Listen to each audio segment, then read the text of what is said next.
6 o'clock. I am calling this meeting to order. Please stand for the pledge. Lance, would you lead us? I pledge allegiance to the flag of the United States of America and to the republic for which it stands, one nation under God, indivisible, with liberty and justice for all.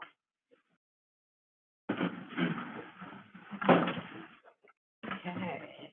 Welcome, everybody, tonight. It's good to see people here, especially when we have such a nice day outside. But we've got a pretty full agenda. So first thing is approval of the minutes. We have 2 different minutes to approve. So let's take the first one from May 8th. Everybody had a chance to look at them. Are there any corrections? Rebecca?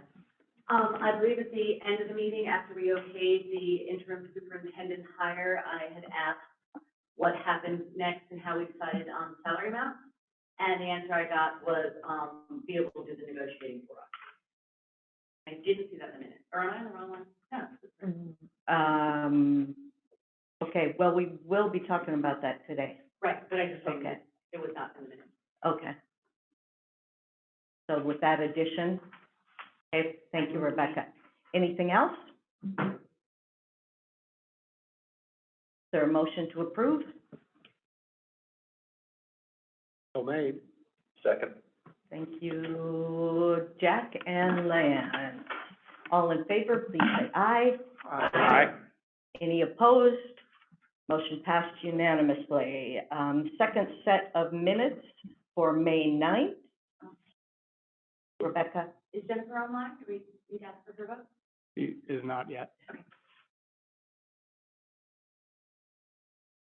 Any corrections, questions? Motion? So made. Thank you, Lance. Second. Thank you, Lloyd. It's been moved and seconded. All in favor, please say aye. Aye. Any opposed? Minutes approved unanimously. Next up, public comment. At this time, the board will allow 15 minutes for comment on public matters that are not on the main agenda. Members of the audience are encouraged to briefly address the trustees on an issue that is not on the agenda. The board chair will seek comments from the audience on significant items as they occur.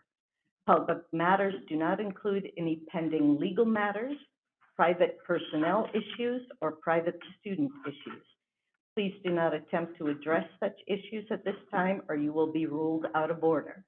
Please note that individuals will be given 3 minutes for public comment. Is there any public comment? Oh, I didn't have my microphone on.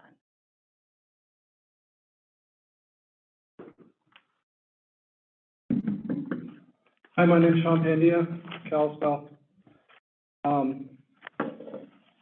Last time I was here, I was told that I was wasting your time by commenting publicly. I just wanted to remind you, the Montana Constitution in Section 8, Article 2 says the public has a right to expect governmental agencies to afford such reasonable opportunity for citizens' participation in the operation of the agencies prior to the final decision, as may be provided by the law. So when I am commenting before your action item, that is perfectly constitutional. So please keep that in mind. The next thing I'd like to speak about, the research levy and the way that the school promoted the levy. I looked on the COPP's website to look at the filings, and LSW was paid $15,000, which I believe that was the half day of training. They were paid an additional $13,000 on 5/12. I'm assuming that had something to do with creating and printing these pamphlets that got mailed out to, this said, approximately 26,000 voters. And the cost of that mailing was $33.46. bringing the total to $32,033.46. I didn't see, and maybe part of that $13,000 had something to do with the door knockers that, the trustees were all handed out during one of these meetings, and suggested to go around door knocking, promoting the levy. I don't see that expense listed here, and perhaps it is in the $13,000. Perhaps this was part of $13,000, I don't know, it wasn't itemized, it didn't say. But my point is, public funds cannot be used to promote candidates or levy issues. And this school's funds are public. You get all your money from the public, and it was said at a meeting that there was an account with $65,000 worth of non-public funds. On May 8th, I 30 requested seconds, Sean. that this would be provided to me. I sent an email to Denise, which I have not even received a response to. But I would like to know, since it was mentioned in one of these meetings, and the public has the right to participate, and they also have the right to examine documents and observe deliberations. That document was not provided, where that $65,000 came from and how it's non-public funds. So please provide that to me in the email I sent you. Thank you. Thank you, Sean. Is there any other public comment?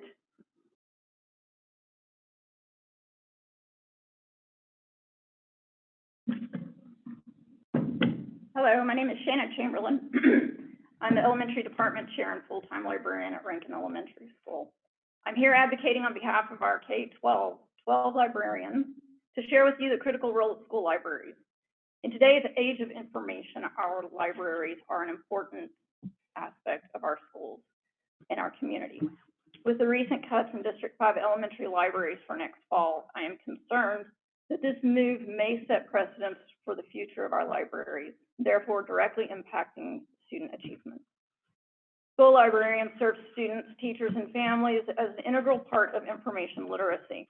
We provide the opportunity for students to explore a variety of material for both research and enjoyment through quality print collections and subscription databases.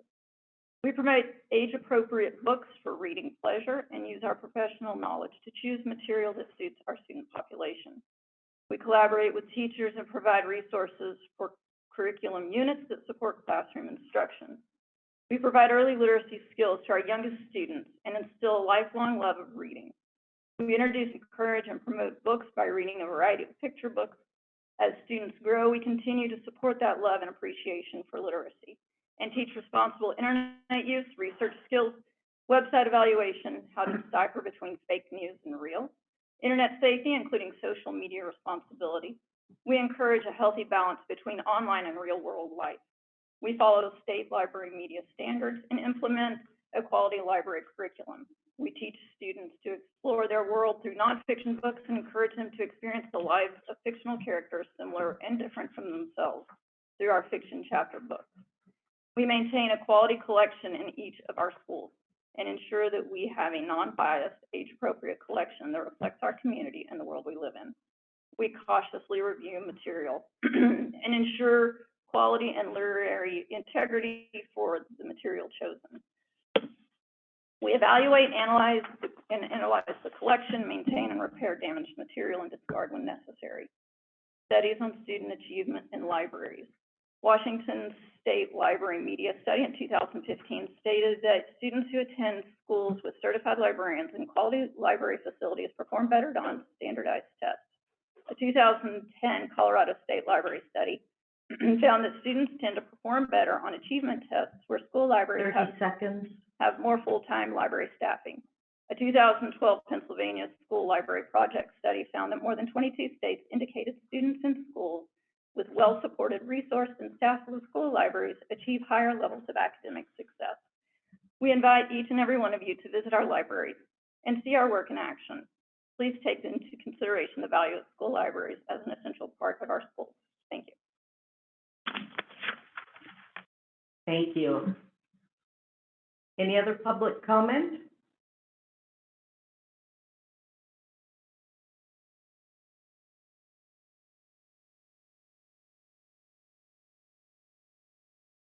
My name is Kim Lister. Between being a substitute teacher, parent, volunteer, and employee, I have 40 years invested in the school district, and tonight I speak as a librarian for Peterson. A well-researched fact shows student achievement is directly impacted where libraries are staffed with full-time certified librarians. Some might argue that it isn't a good value, that librarians have more time on their hands than is warrants their worth. I'd like to push back on that narrative and quickly describe my job. First, Peterson kids check out an average of 10,000 books a year. That's 1,000 books going in and out that door every single month.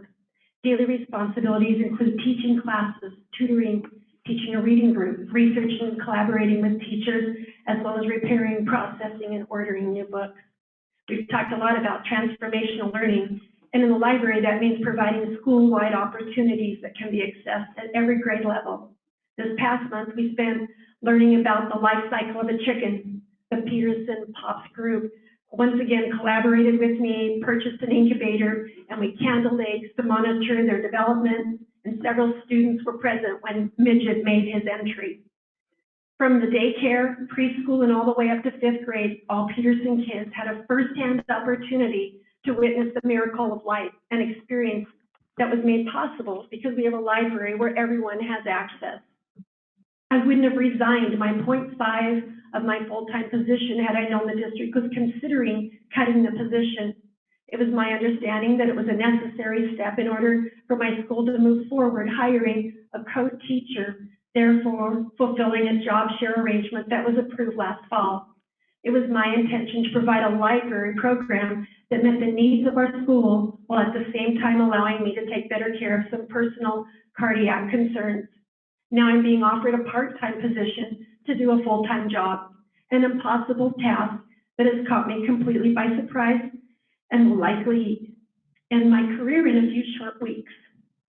I believe there will be unintended consequences as a result of these decisions, a serious lack of trust between teachers and admin, a message to students and community.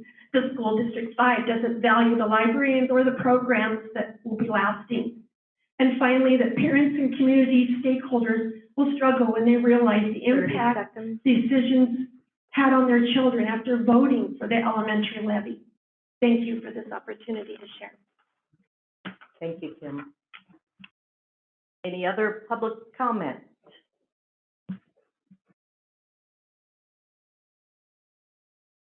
I'm Shelley Hildy, and I teach first grade at Hedges, and I've had the privilege and the honor to teach with this magnificent teacher, Kim Lister. Very few teachers touch lives like this woman. She's absolutely profound in what she does.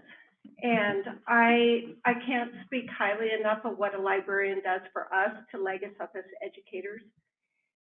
And one case in point was the transformational learning program where we had non-readers now are coming into our libraries that are reading because of a grant that was issued to this particular school for students that really don't read, but they were given this grant, an opportunity to read like popular mechanics, our trade schools.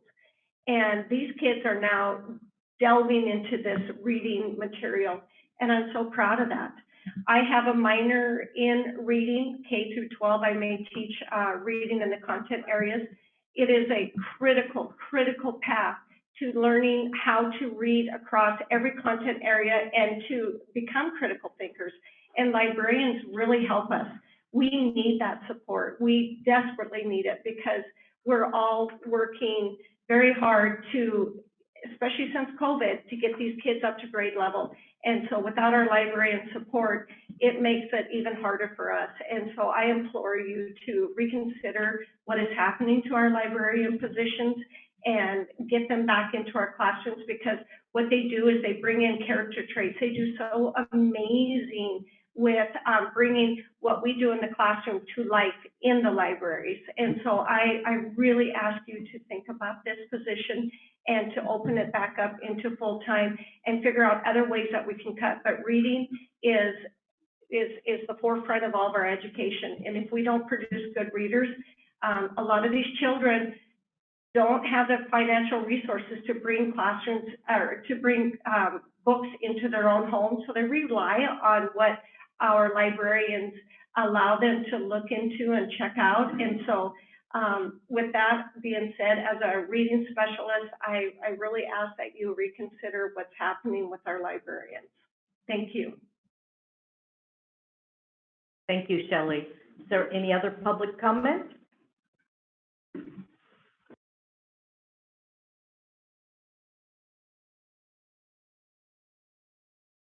Hi, my name is Mark Weed, and I'm here about recent hiring of the head basketball coach at Flathead. I believe the district's own hiring process has been violated. Excuse me, Mark, this is an item that's on our agenda later, Oh, so if you should wait for Okay. that public comment time, you betcha. okay? All right, Thank you. Mhm. Any other public comment?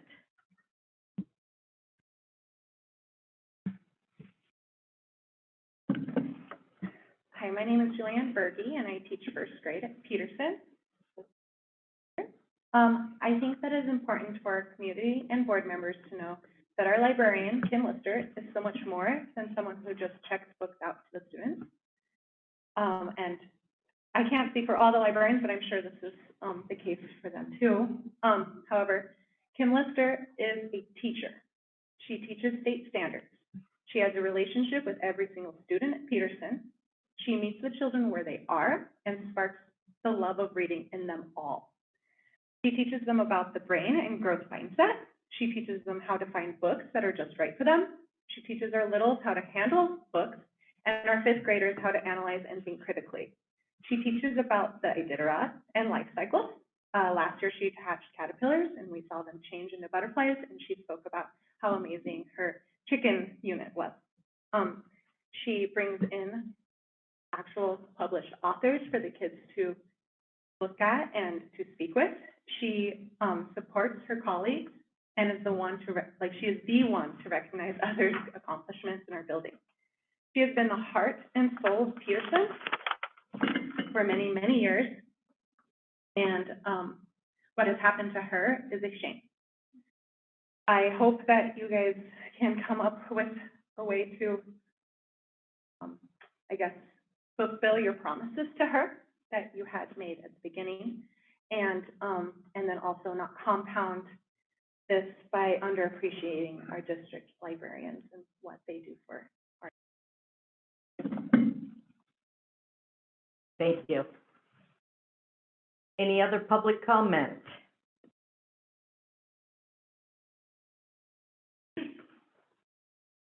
Hi, my name is Denise Malley, and I teach early kindergarten at Peterson with Mrs. Lister, who is our librarian.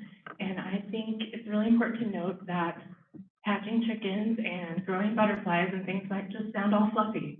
But if you know anything about how children learn to read, you know that one of the most important strands of Scarborough's rope is going to be background knowledge. Children need life experiences and background knowledge in order to develop reading comprehension. Kim provides so many dynamic experiences for our students that they wouldn't be able to get within the regular curriculum of our classroom. That is just very important for that background knowledge building, especially in my littles. Finding those experiences, I thought it was what we're moving towards with transformational learning. And this lady and all of our librarians, I'm sure, in our district, put transformational learning into practice day in and day out, and have done so for, in her case, years. The other thing that I just really wanted to talk about was the access to reading materials and books for kiddos 4 and 5 years old. That is incredibly important. Having her love of reading shared with those kids every day is so fundamentally important in their reading development and developing a love of reading in those students. We have children coming from various socioeconomic backgrounds all across our valley. I think it's really important to note that children that come from a lower socioeconomic background have something like a 1 or 2 million, I'm really bad at remembering numbers, sorry, 2 million word disadvantage, in that their vocabulary is underdeveloped by over 1 million words over their peers that come from higher socioeconomic standing. This librarian and all of our librarians provide so much opportunity to build that critical vocabulary. Another important rope, strands as far as those rope, the reading rope. And I think taking away a full-time librarian in a school is a very egregious error, and I feel like there's got to be better ways to meet your budgetary requirements without impacting our students in such a negative way. Thank you. Thank you. We have hit our 15-minute time. Who else is here to comment on the librarian? Okay. Just two more? We'll finish up with that. Okay, go ahead. My name is Melissa Block. I am on the POPS board at Peterson Elementary School, and I support the parents there. Unfortunately, I was one of the only ones that was able to make it tonight, but I am here to say that the librarians in School District 5, and especially at Peterson, they're not employees, they're not people that just work there, they are teachers. They are the backbone of our program. I have a early kindergarten son and a first grader, and every week they come home and they're so excited about reading.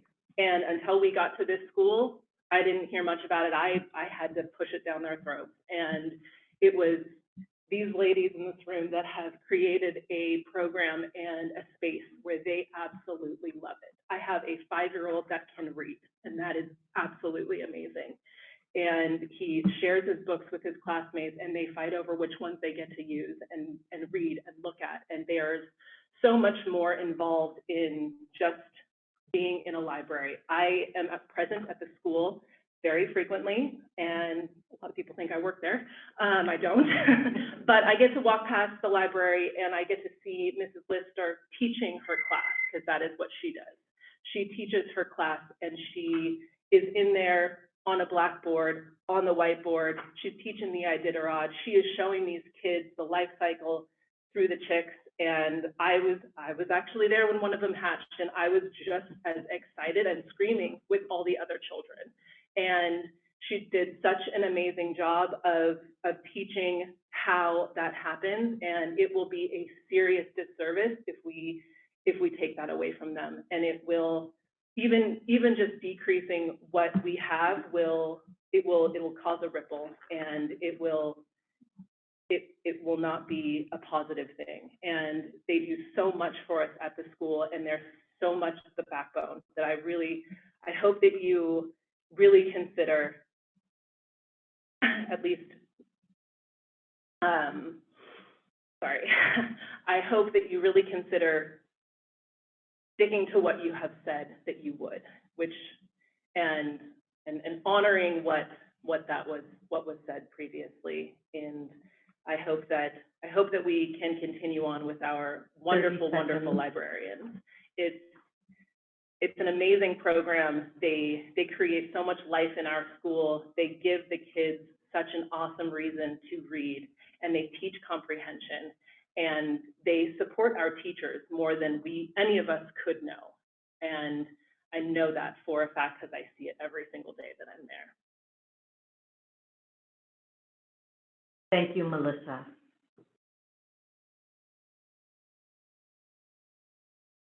Hi, my name is Ari Hess-Headley. I'm the librarian at Elrod. I was hired here this school year. I was a teacher for 10 years at Creston. I have my master's degree in curriculum instruction and received my library media endorsement in December of 2022.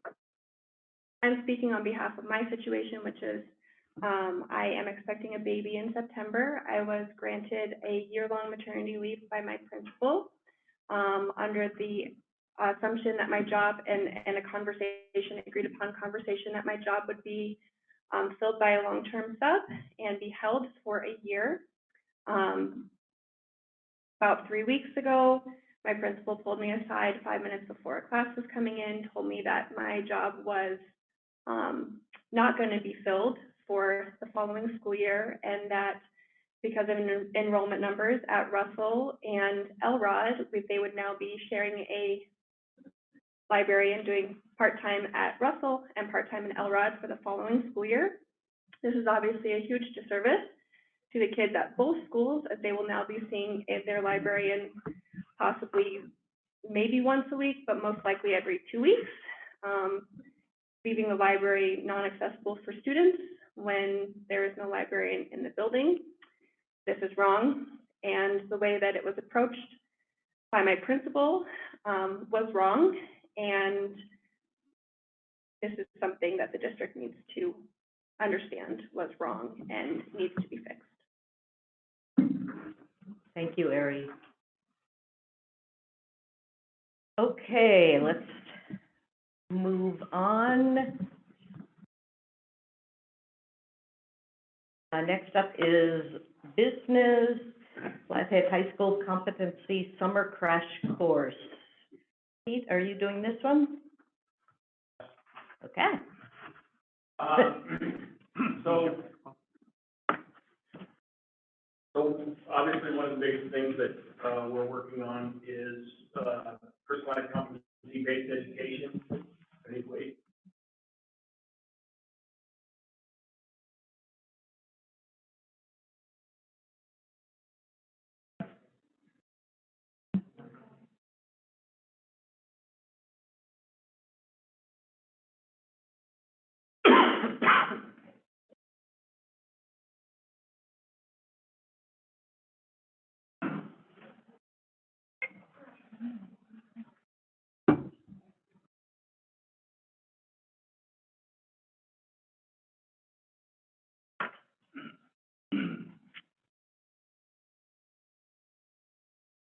Jack's already heard my spiel, so. Thanks. So, one of the things, obviously, been working on with personalized, competency-based, education is, the personalized portion where students are able to move through, at their own pace, and, we have pockets of that, within our school and things, that we're currently using. We also have a summer school model, and I know I've talked about this a little bit, with our summer school model and with the cuts that we're making next year, we've pretty much cut that in half because the direction we want to go is not only do we want to provide interventions, but we also want to provide some enrichment. Yeah. You've seen that through the calendar that we proposed for 24, 25, just a different way of doing business. But then hopefully, what we get down to is that kids are able to move through and progress at their own pace. And obviously that's what personalized competency-based education is about, so that we're not failing students and we're able to continue to move them forward at their own pace. So if they aren't complete with the course at the end of the school year, we're not failing them, and then we're not putting them into summer school and having to take the entire course over. So Flathead High School has been working with their freshman academy and looking at some of the students that have not quite reached proficiency in some of their classes. And so they've looked at somewhere around the 45 to 59% range for some of those kids. So instead of just failing those kids and having them retake the entire course during summer school, they work on prioritizing some of their standards and then looking at the competencies and some of the things that they've missed, and said, okay, in order to pass this class, you're just deficient in these areas. And so they've targeted those areas and then are offering students an opportunity to come in. There's 2 weeks in the summer that we've set aside for them to be able to come in and just work in those areas in order to become proficient so that they can move on next year. And obviously that's our hope with, all of our classes as we move forward with this. So the proposal before you is to allow for a 2-week ninth grade competency crash course is what Flathead High School is calling it. It'll be 2 sessions, and when students come in, if they finish those competencies and make up that work, then they're done when they're proficient, and they can move on. So some of them, it might take 2 days, some of it might take the entire 2 weeks. Right now, they have two teachers identified that are going to be in the program, and I think Mrs. Payne right now has graciously volunteered to help out too, and on the ELA portion of it. We're looking at a budget of up to $7,200, and that would come from our innovative education program funds. With only 2 teachers, we don't think it will cost that much, but just asking for your approval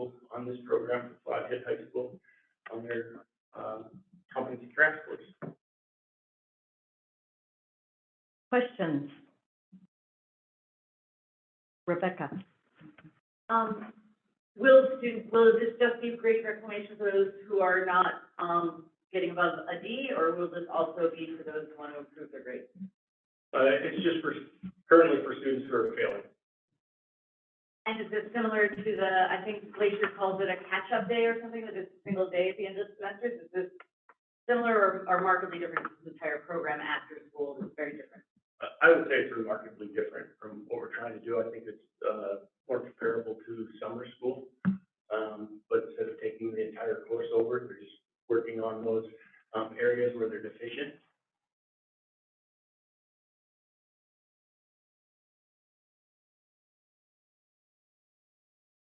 Any other questions, comments? Motion? So made. Thank you, Jack. Is there a second? Second it. Thank you, Heather. Is there any public comment? Seeing none, any other deliberations? The deliberations is the time when we weigh pros and cons and, you know, the arguments for or against, not necessarily the facts of it. For clarification.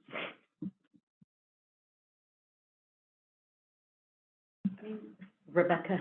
I do wonder for future years if it would be possible to do something more, that's not a separate course, that is, like the last week is set aside for reclamation for any student who wants to.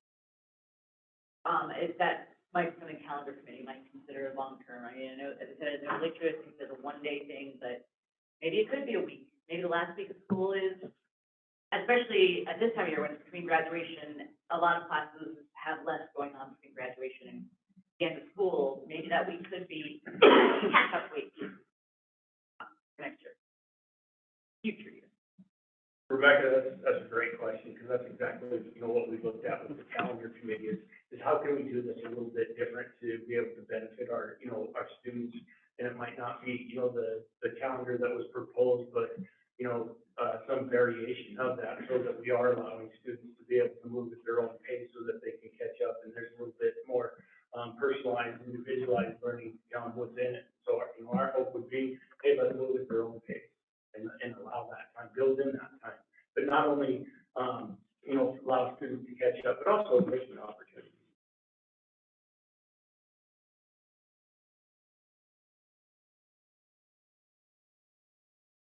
Any other deliberations? Been moved and seconded. All in favor, please say aye. Aye. Any opposed? Motion passed unanimously. Yeah, Jennifer. Oh, Jennifer. Hello. I say aye. How do you vote? Thank you. Okay, next up, resolution calling for Flathead County to conduct school election. Denise, are you going to handle this? Sure. This is, just something that I feel strongly about. You know, we did work a little bit closer with Flathead County and got, the Flathead County Election Department and got some, probably more help with the election than we have in past years, but, state law allows school districts to formally request that the county election office conduct the school elections for the next fiscal year. The deadline for making that request is June 1st, so I would like to ask the board to pass a resolution calling for that help. I still believe that it would be helpful for our district if the county would conduct the election for us. They can bill us for the amount. They got a little bit of experience with, you know, doing a little bit more with our district in Columbia Falls. So I just want to be on record as asking them. Thank you, Denise. Any questions? Scott? Are there other districts that are requesting the assistance from the election department as well? My understanding is, I don't know if all schools in the county are going to be asking, but I know a majority of them, kind of sent an email out and asked, and most of them responded saying that they were going to ask their trustees to resolution two.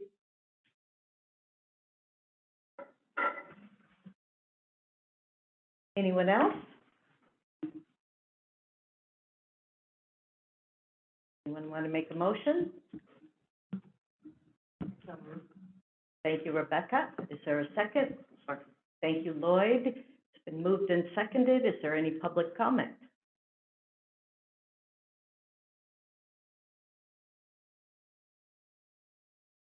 Sean Pandy, Kalispell. I think this is a good idea to formally ask the county. Hopefully they say yes. I believe they've been asked before and said no. Their participation this last time, I think, was pretty helpful, but it was like a learning curve all around, so it ended up taking longer. I do see it probably could have been shorter, and would be next time with a few changes. But I think this will be better for voters because it was really confusing this year to some people when they went down to the election department or to the district office, and then it had moved to a different district building. And then they could also turn them in at the county. There's just all these places they can drop them off. It would certainly be nice if there was just a central location and that the county was handling the entire thing. I don't know if it would be a wash cost-wise. I think it would probably come pretty close if you didn't have to pay all those people that you did pay to open up, all the envelopes and so forth. But, I guess that all depends on what the county charges. But I think it's a good idea. Thank you, Sean. Is there any other public comment? Any other deliberations from the board? Heather? Denise, I'm hopeful that this time they see this and they move in a positive direction. I think we're getting closer. We're a lot closer than we were. So I'm really hopeful that we might even take a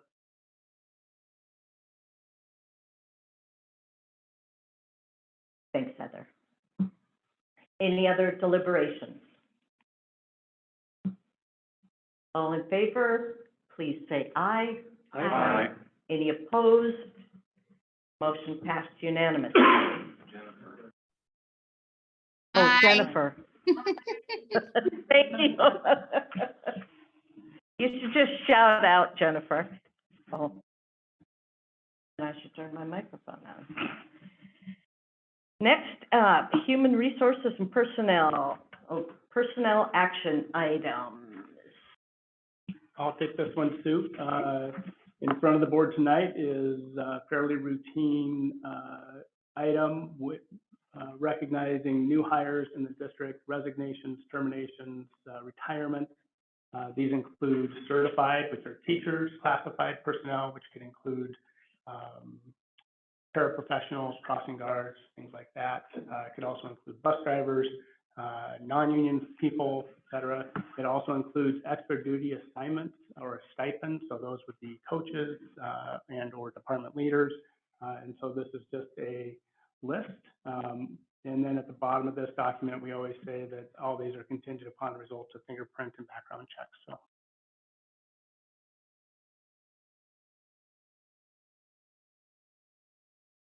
Any questions from the board?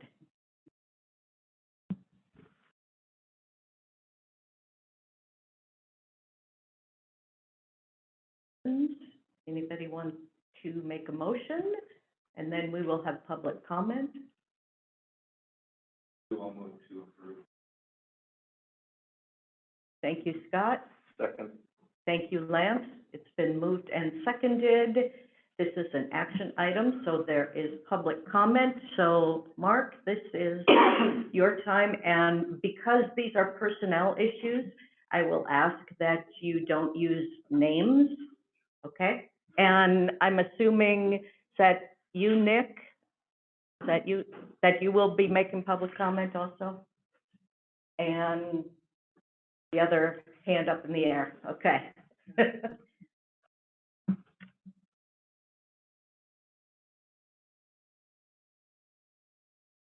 My name's Mark Weed, I'm an old Flathead alum. I'm here tonight to address the recent hiring of the head basketball coach at Flathead High School. I believe the district's own hiring process has been violated and misused. As we know, the public school system requires accountability and openness to how they do things and why they do things the way they do. So tonight, I want to hold accountable the school district and what took place in the hiring process. Again, this is a coaching position, an extracurricular activity at Flathead High School. It is a position that involves an oversight of approximately 40 student athletes each year. It has become a year-round position, but has the potential to influence young people in incredible ways. So let me give you a quick review. The process began with the position being posted. The candidates apply for the position. A hiring committee is formed. And this year, to everyone's great approval, a player committee was formed to also interview the candidates. Both committees were tasked together with the responsibility of choosing the next head coach. This is a process, this is a policy, and this is how coaches are chosen. The community understood the process and agrees with the district. This is how we will choose our next coach. It is a bond of trust between everyone involved and should not be violated. So 4 candidates were chosen for interviews. It has been reported there were 10 official applicants to be considered. Interviews took place. Each candidate spent an hour with each committee. Both committees were well prepared and asked great questions according to the applicants. The committee then convened and chose the next coach. The decision was unanimous. A head coach had been chosen. The players were excited. The committee was satisfied. They had done their job. They had completed their task, and they had identified the best coach for the position. The next step was to pass the decision to you, the school board, for final approval. The community of Flathead High School and its students and faculty and parents and boosters know the process, and they expect it to be followed without bias and without political interference. But something happened. The superintendent stepped in and blocked the 2 committees' decision to hire the candidate. The job was then reopened. There's no explanation given to why this happened, but then it came out a PE job was opening up in the next few days, and the superintendent wanted to see if he could attract more candidates to the coaching position. Let's stop here a minute and ask a couple questions. Why not approve the candidate from the hiring committee and the player committee he chose? 30 seconds, Mark. Okay, so basically, I'll speed through here a little bit. The committees were overridden by the superintendent that was given their job to make that decision. They went through all the facts, they spent all the time, they approved the coach, it went to the superintendent, and for some reason, he vetoed it, started over, opened it up again, and they hired a different coach. So I feel the policy has been violated. Why have committees if you're not going to use them and trust them? The kids feel bad about it. You know, they had to vote for their coach, and now they feel like they don't have a voice. Okay. Time's up. Thank you, you. Mark.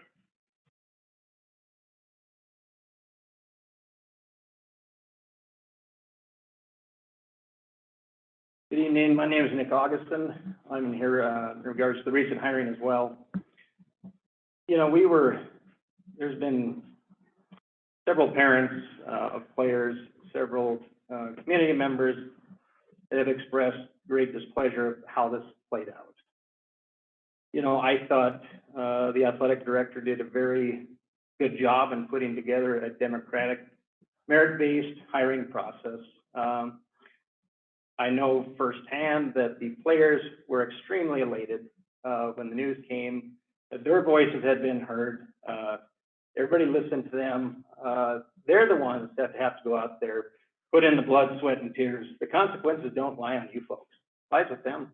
So it's easy for one person to step in and say, oh, no, this isn't going to happen. Furthermore, where does that interest lie? Does it lie here in the Flathead Valley, or does it lie in Missoula? The question to be asked. Furthermore, the lack of transparency here has been disgusting, downright disgusting.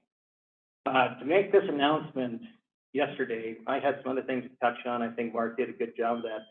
To make that announcement yesterday and then to try to shove it through in a board meeting the following day is despicable. I would almost like to yield my time to have some of these questions answered Is that possible? My question is directed to the superintendent. Yeah, and Nick, public comment is not the time for question aware. and answer, unfortunately, so. And I'm aware of that. With that being said, I would implore the school board to take a serious look at this. This has been going on for, 2.5 months, since the previous coach was relieved of his duties. I would implore the school board to take some time, investigate this, see what the heck's going on, because it sounds like to me the school board doesn't even know, which is a serious problem in my opinion, and many, many others. Please take some time, don't shove this through, don't ramrod this through, and then let the kids pay for the consequences down the road. Let the kids be heard, they were heard, why they were silenced, we haven't been told. So it'd be really nice to know.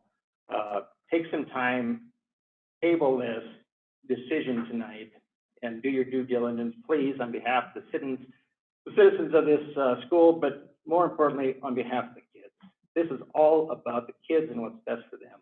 Give them a chance, let them do what they know how to do best. 30 seconds. And with that, I'm going to yield my time. Thank you. Thank you, Nick. Anyone else?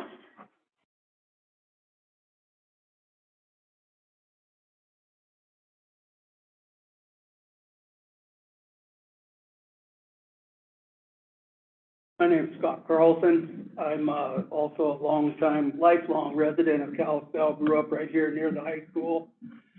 Been watching sports, playing sports, and being involved in the radio broadcasting of it for many, many, many years. Logged tens of thousands of dollars in miles traveling for these kids, and I'm pretty invested in everything black and orange and everything about them. I know that I am a friend of the person who was first offered the job and then was somehow drug into a private, or not a public meeting certainly, where the superintendent impugned his character and made some issues of perceptions. Well, the truth is the best answer to perception. So if we can have an open and honest public conversation about who's best for the job, then all the interested parties should get to weigh in on that before a decision is made by a lame duck who's already taken a job somewhere else. I mean, this is absolutely one of the most ridiculous things that brought me out of the woodwork, because I've been nothing but a support and a lover of this school, and this has me thinking something stinks to high heaven. So I came out to comment about it. I've seen lots going on in this district that is really, really maybe deserves the kind of a sale on character that was delivered to the candidate who was previously offered this job. But those coaches are still there. There was a female basketball coach at Glacier some years ago, who I attended a meeting as an attorney with a girl who was on that team, who was receiving calls in the middle of the night from this coach while he was intoxicated. And it wasn't until he created some physical altercation in the locker room before an action was taken.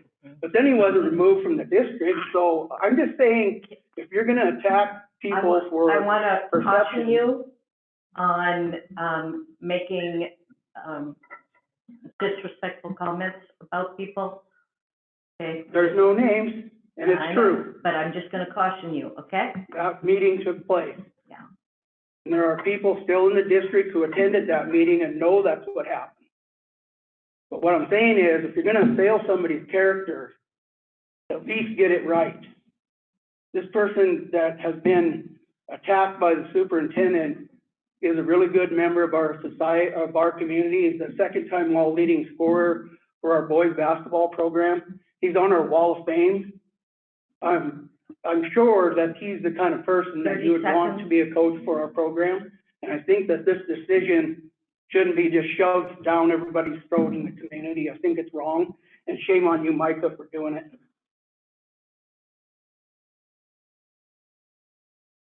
Any other public comments?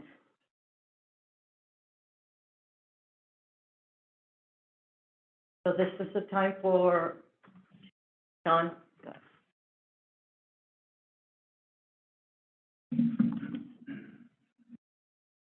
Opinion of Kalispell.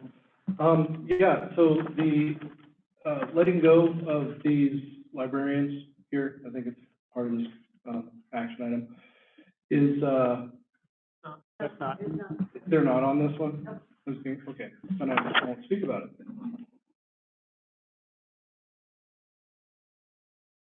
Any other public comment on the personnel action items? Okay, deliberation from the board. Do you think it would be good to, table it and so that the board can be aware of what decisions were made in the hiring of that basketball?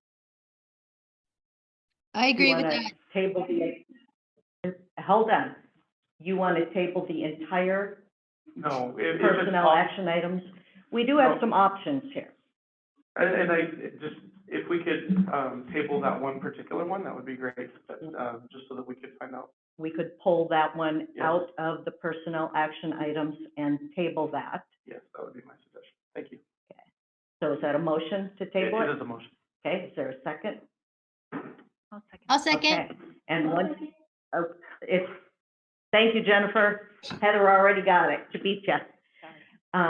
So there is no further discussion on that item once it's been tabled. Right. So, we have the rest of the personnel action items. Have to vote to table it? Yeah. Oh, sorry.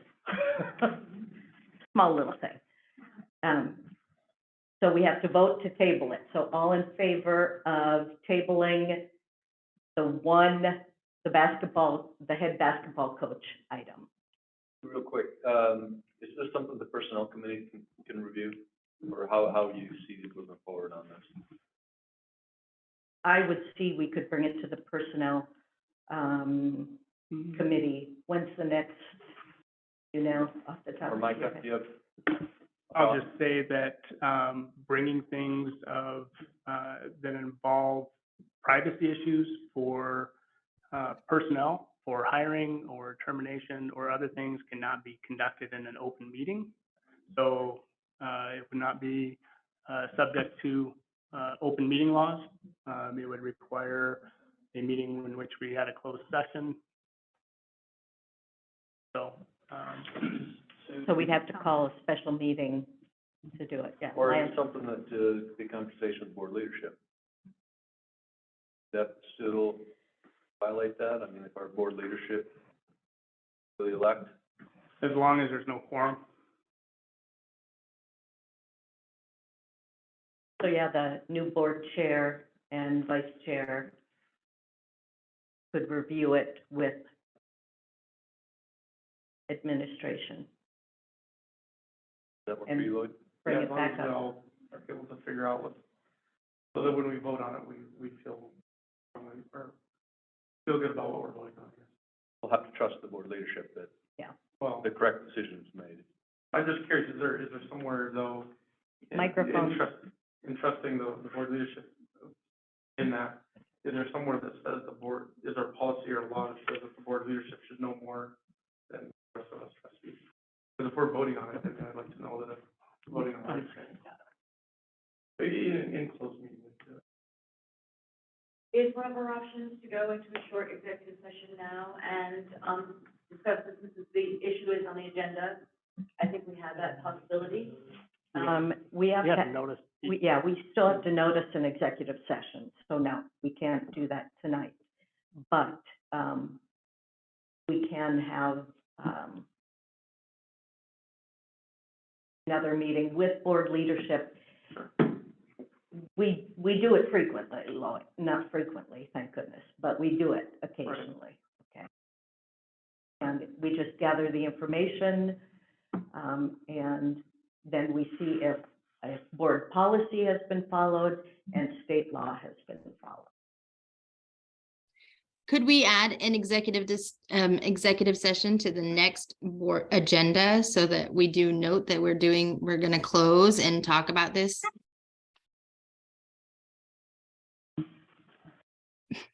I think you were asking the activity director and looking at the basketball program as a whole, where they have summer programming and tournaments and different things going on. You could certainly delay it to the detriment of the kids, but, yeah, that would be the prerogative of the board.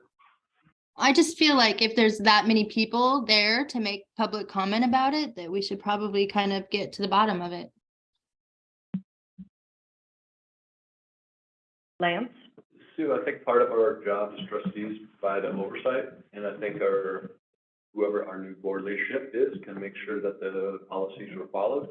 But ultimately, the hiring of a basketball coach is the prerogative of administrative or athletic directors. So I don't want to get into micromanaging his job. Thank you, Lance.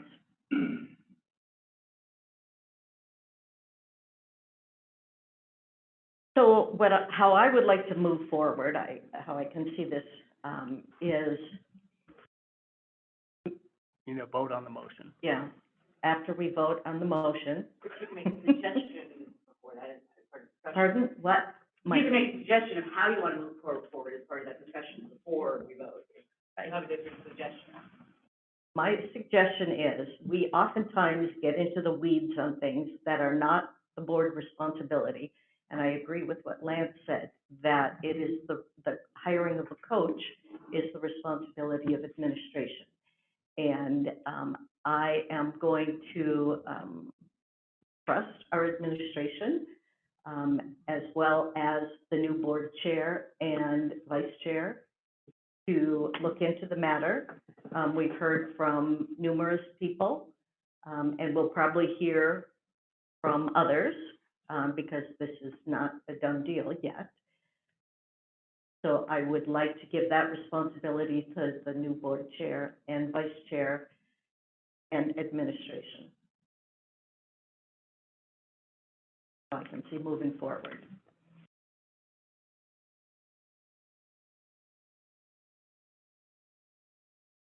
Comfortable making a vote on this? It's a late table for that one for discussion. It was moved and seconded. Yeah, Oh, okay. the tabling, yeah. Thank you. Okay. So, all in favor of tabling the motion, yeah. Please say aye. Aye. Any opposed? Motion? Can you word what we're approving? Because when you say table, it We are almost sounds like tabling the approval of hiring the head basketball coach, the head boys basketball coach. Because I wonder if the appropriate approach would be to approve personnel action items except for the head basketball coach. Well, that was not the motion. I know, I'm just, It basically was. Yeah, well, and then tabling that one and then moving forward with the personnel action items.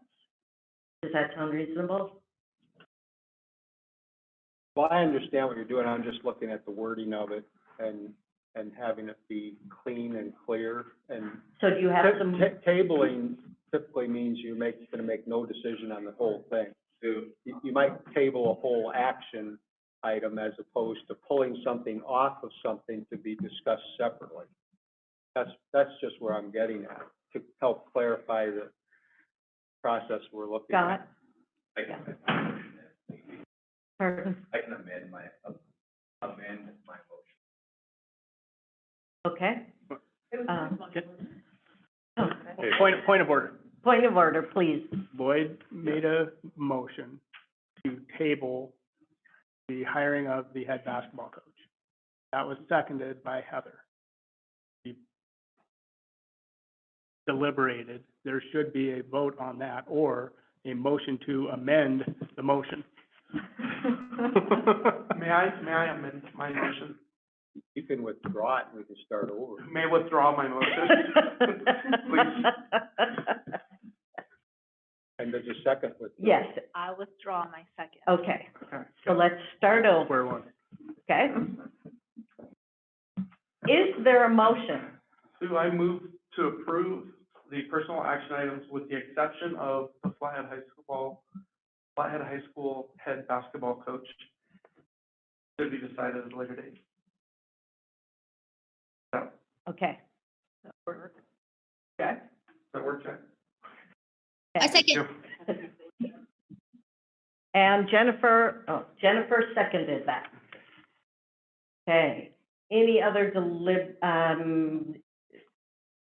when you talk about a tabling, you cannot discuss it any further. So all in favor, please say aye. Aye. Any opposed? One nay. Did you get that, Sherry? Okay. Jennifer, how do you vote? Well, I seconded it, so I figured, And you still have to vote. yes. Okay, thank you. So the motion has been approved. Let's see, 9 yes and 1 nay. Phew. Moving on. Interim superintendent contract. Going to talk about this one. Me? You, Oh. you're the board chair. Okay. So, first of all, for those of you who don't know, Randy Klein has joined us tonight at the end of the table. And we have a contract here for the interim superintendent. I hope you guys had a chance to take a look at it. And we are charged with approving it. So are there questions? Rebecca? So my first question was on, I actually had meant to look this up. Did our contract with Bea specify that she would be choosing the amount to offer? I had asked last time how much I'm confused by the amount we are offering for an interim, particularly in the benefits. There are some professional growth opportunities that which to me would be about retention, not necessarily for an interim position. There's some life insurance policies, again, seem unusual for an interim position. And overall, the compensation being higher than our current superintendent, I find surprising. I thought generally when we did a hire, the board set a price range that they were interested in, and I didn't know if, so I guess my question is, did the original listing of the position list a high and low possible salaries? And what were they? So, and what was our agreement with Bea of, did she have a right to make an offer without board approval beforehand? We did list the position, and this is coming in at the low range. What was the? 175 to 185 was the listing. Once we made our selection, Bea was responsible for writing up the contract. And, this is the standard contract. And Denise, do you have some of that information pulled up about what other districts are paying? The board did approve the listing, which says, and specifically this is number 135, 185. That's good enough for me then.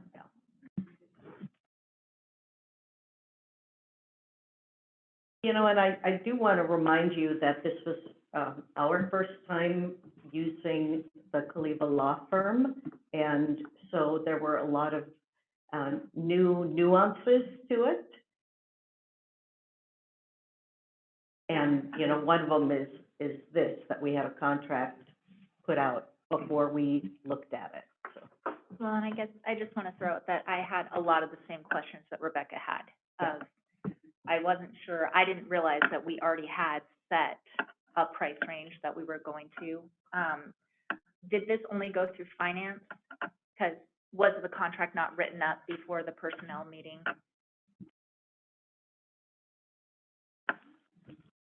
One of the nuances of using a new search firm.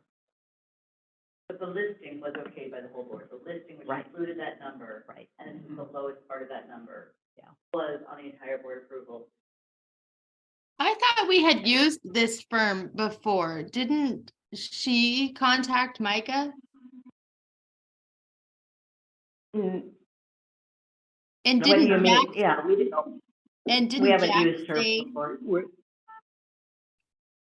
that we've Yeah. used her This before? is, previously, we've used somebody else for our search for a superintendent.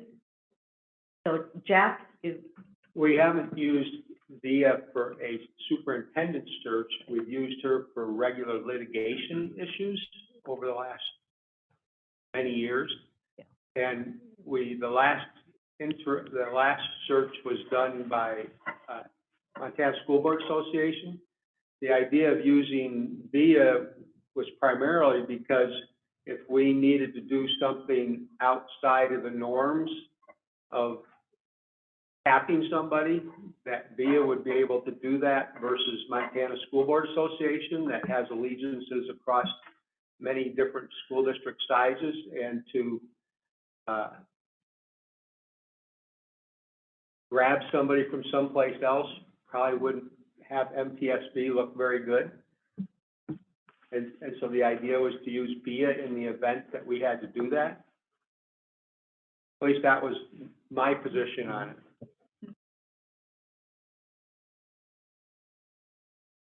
I So- have a question as well about the cell phone stipend. That seems kind of excessive, maybe?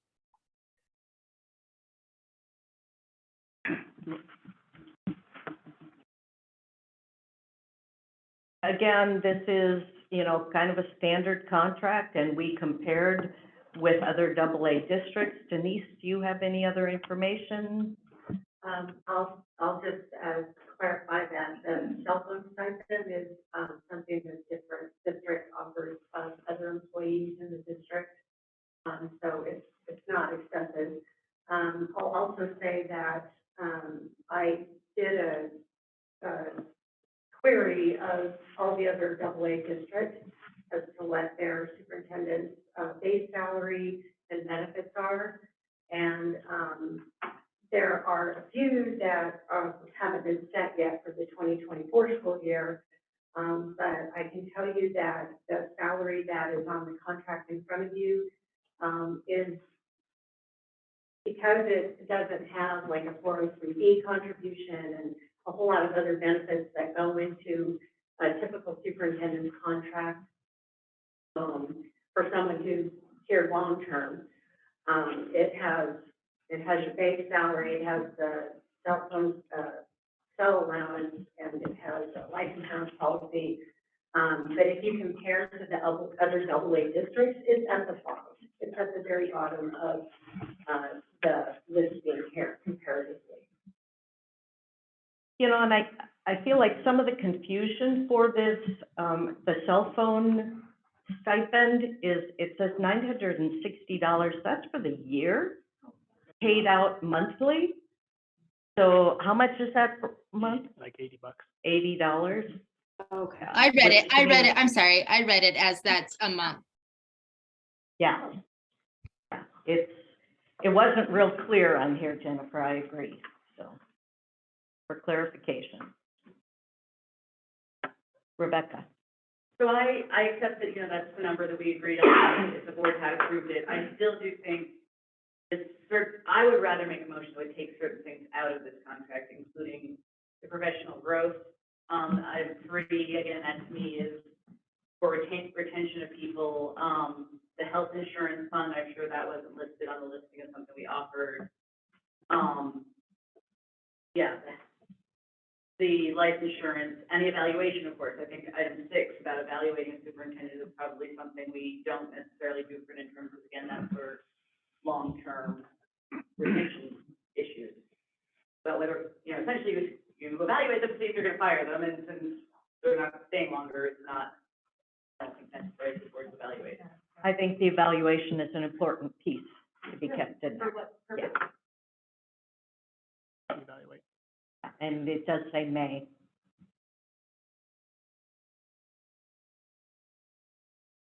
Denise?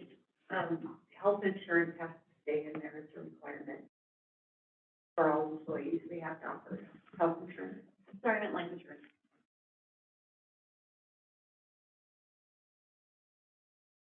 Can't wait till our HR director gets here. Any other comments or questions about the contract? Quick one. I had Yeah. some questions about it as well, that, pretty good discussion with Denise and Finance Committee. I'm satisfied with it. I will make the recommendation or hope that when we go out to hire the next, that the contract is brought to the board before, so we have a chance to look at it and for the next one. Duly noted. I agree. Lance? I'd move to approve the contract as presented. Thank you, Lance. Is there a second? Second. Thank you, Jack. It's been moved and seconded. Any public comment?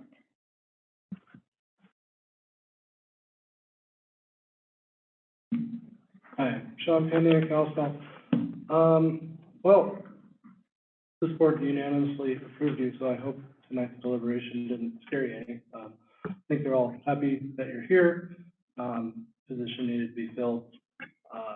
I do agree it is too high in the salary, but that's what was put in the listing, so in all fairness, with somebody applying for a job that's the low end to be expected, then you probably have to pass it at that level. I think your next listing should be lower. I mean, these AA districts keep one-upping each other. Eventually, you're gonna be paying superintendents $250,000 a year, and you're cutting librarians. Like, you got these huge discrepancies between the admin and the teachers, and that needs to be tightened up. I mean, you put in your brochure that we wouldn't have to cut employees if we passed a levy. You didn't cut any high school employees. You didn't pass the high school levy. You passed an elementary levy and you cut like 15 FT or 13 or whatever it was. So, yeah, just gotta spend the money wisely. Thanks. Thank you, Sean. Any other deliberations from the board?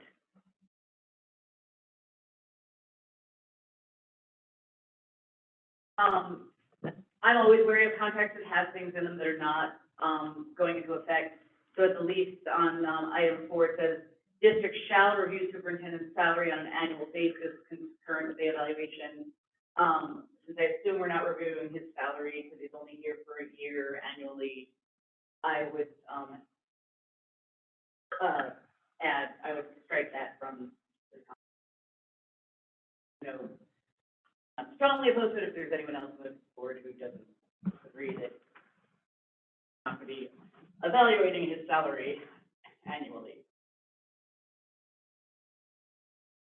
Contracts for a year, so kind of is a moot point in there. Right, that's why Okay. don't have word in there that says. So it's been moved and seconded. Any other deliberations? All in favor, please say aye. Aye. Any opposed? Jennifer, how do you vote? Hi. Thank you. Motion passed unanimously. Thank you. Classified position review. Who's doing this one, Denise or Micah? Matt. Matt, that's close. What we have, thank you. What we have in front of you is, kind of a long process. It's played out a couple times in, finance and personnel committee, but basically we've gone through the review process, and with a couple of our, we've gone through the review process a couple times. And so what's in front of you represents a culmination of all of those efforts. And there's just a reclassification for classified staff upwards based on second look by second third-party consultant. And those are listed here in the attachments, and there's quite a bit to go over, but I'd just say the process has been thorough and started a year ago with the negotiation of the classified contract, and then that contract, and then we've seen it through for an entire.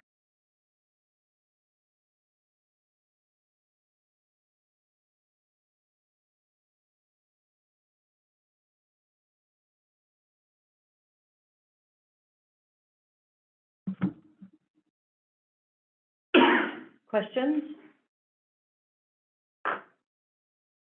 This has been a long process. I'd like to thank the administration for, first of all, working with this process, the review, but then also making sure there was a way to go back and double check that we did it right. I'm glad to move to approve classification, recommendations, and corresponding position review, MOA as presented. And I'll second that. Thank you, Lance. And I'll add to Lance's also that I feel like Scott and I were both on that board as well. And I feel like this was a pretty fair, process that we went through, and we did go back and we relooked at stuff, because it was, a few things were brought to our attention, and the deep dive into it, and happy with where we settled.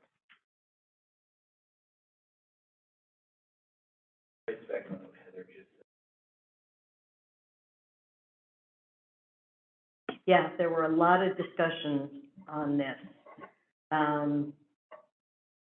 So it has been moved and seconded. Any other deliberations? Any public comment? Seeing none, all in favor, please say aye. Aye. Aye. Any opposed? Thank you, Jennifer. Any opposed? Motion passed unanimously. Thank you. I'd be remiss if I didn't point out that, I appreciate the comments there. I'd be remiss if I didn't mention that if we were short an HR director for an entire year, there's a lot of people pulling weight around the office to fill in, and nobody did more specifically with this process than even Roberts. Just really went above and beyond, working on different, timelines and, making different connections, just did a good job in tracking all this, so. Record. Thank you, Matt. Next up, we have the renewal of the certified staff. I'll take this one. Okay, thank All right, you. so in front of you tonight is the names by building of certified staff who are being recommended for contract renewal. After the meeting tonight, they will get an electronic contract to sign and return to us within 20 days. It does not include first-year teacher or one-year only contracts, because those show up on the other agenda item where you just approved a bunch of first-year teachers. So, and then you'll notice that there's a little key there. Anybody with a 2 behind their name is going into their second contract. Anybody with a 3 is going into their third, and anyone with the pound sign is going into tenure. So this is a pretty routine item annually at this meeting to approve our teachers for next year.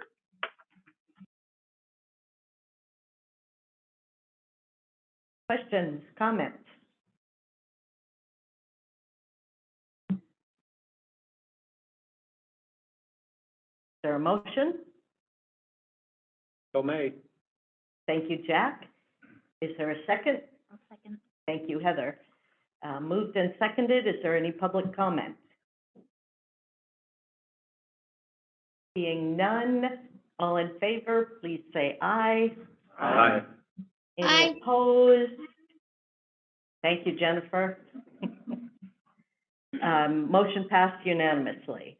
Next up, renewal of non-union staff. Do you want me to do this one?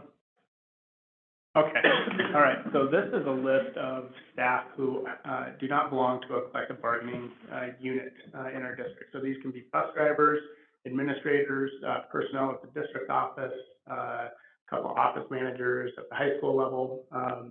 And what's important to note on this is that it's not only approval of their contract for the next year, but there is cost of living, a COLA increase of 2%, which is commensurate with what we did with all the other, bargaining units. So the teachers, the classified was more, custodial and grounds and maintenance unions. So, again, kind of a routine, piece of business. At the bottom, you see what the total, what that, increased cost was, that $105,000. That was in all of our budget, calculations when we were calculating budget shortfalls and all that kind of stuff as well. So, just asking the board to approve that tonight.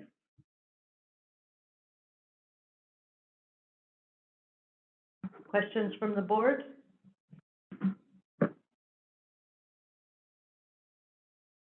Anybody want to make a motion? So made. Thank you, Lance. Is there a second? Thank you, Scott. It's been moved and seconded. Any public comment? Seeing none, all in favor, please say aye. Aye. Any opposed? Jennifer? Aye. Thank you. Motion passed unanimously. Next up, substitute and temporary worker pay schedule. So in front of you tonight, we always bring this forward with any changes. And these positions are positions in the district that we consider to be temporary workers, or it also includes substitute teachers, substitute paras, substitute bus drivers, et cetera. The ones that are highlighted in yellow are the ones that have a change to them. And some of them are required just because it's in the CBA for, say, like the teachers union. A long-term substitute teacher is placed on once they go after over 36 days, they get placed on the salary schedule and have a contract issued to them, and they go on BA step 0. And so that's the rate that they pay for a daily rate. We did increase our substitute teacher pay from $5 a day, increase on those positions. And then some of them are also tied to federal or state minimum wage requirements. So those are also noted in there. But most of the things that you see in there are as a result of either a CBA or federal or state minimum wage requirements.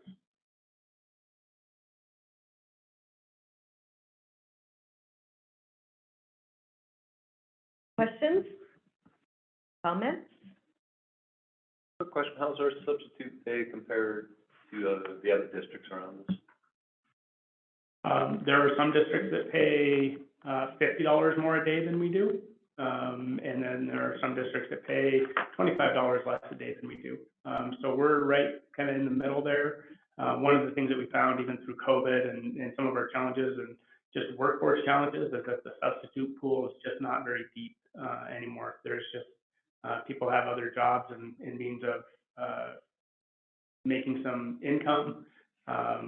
What other districts have found that, say, increase substantially trying to attract substitute teachers is that it didn't actually work. There just aren't enough people. So they're paying a little bit more, but not attracting new people as a result of doing that.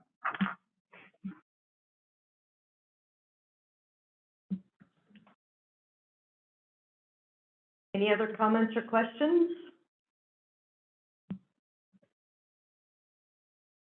Anybody care to make a motion?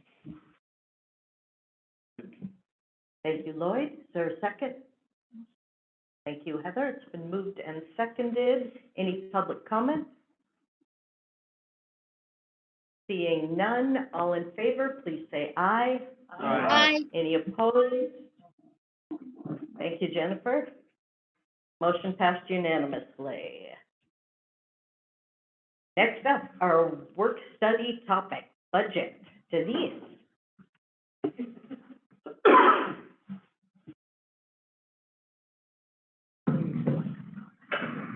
it's still on. Where is it? Read.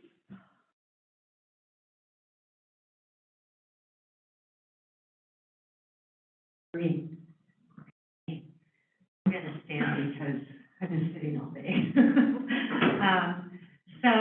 Your work study topic is something on school finance, so we're gonna throw some things at you tonight, and hopefully you walk out of here knowing a little bit more, especially when you're looking at that warrant listing and looking at that big old long 16-digit code that's part of all of the description and everything else. Hopefully that helps you understand the different funds that the district maintains and this crazy thing that we deal with every day with this coding. So basically, school districts are considered governmental entities, and governmental entities are a bit different than for-profit entities in that we do what's called fund accounting. And as you know, we maintain several funds, and each of those funds is a self-balancing set of accounts. So there's a balance sheet and revenues and expenditures that we account for, and everything has to balance out. Very similar to if you have a private business and you have just one income statement and a balance sheet for that. All of these funds have that. We try to minimize the funds. We try to minimize the funds that we use, but by law, we have to account for some that where the funds are restricted for a particular purpose. So that's why we use separate funds.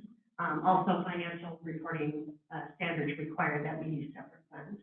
So you've seen this slide before where we make a distinction between budgeted funds and non-budgeted funds, so I won't spend a lot of time on that. Budgeted funds involve a levy on your local taxpayers, and that is separated into those for which we have to obtain a vote and those where we don't have to. The next slide just gives us a list of all those budgeted funds and whether or not there's a permissive levy involved or a voted levy involved. And I kind of threw that in there because I had a conversation with someone the other day where they were kind of wondering aloud which funds do we have a permissive levy and which ones do we have to go obtain a vote. That's just a chart for your reference. I chose a few of the funds and just wanted to go through a quick run view of what those do. Transportation fund, the purpose of that fund is the allowable expenditures of it are to transport students to and from home and school and back. It's a budgeted fund. We have a reserve that we can have, an operating reserve. It's limited to the expenditure budget for the next year. Our funding sources are any funds we have after we've set aside an operating budget to help support the funding of the next year's expenditure budget. We get a state and county mileage reimbursement that funds that, and then there's a permissive local tax levy. And then this side of it just talks about different expenditures we can have out of that fund. The next fund is the Bus Depreciation Reserve Fund. This fund is meant to allow school districts to levy to accumulate funds for the replacement of school buses and activity buses, security cameras, those types of things that we use with our transportation fund and with our activity transportation.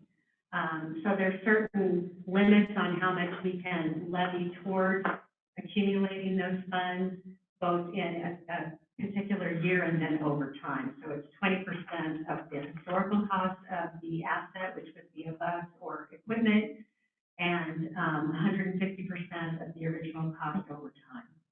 So we have to follow all those rules. School Foods Fund is what we call a cash fund, a non-budgeted fund. The money in the account is used to provide our school lunch and breakfast program. It's basically funded through carryover funds from the previous year, and then meal and food sales, federal reimbursement, and then there's an annual small state match payment for that. The tuition fund is an interesting one, and that's going to change here in about a year because of recent legislation.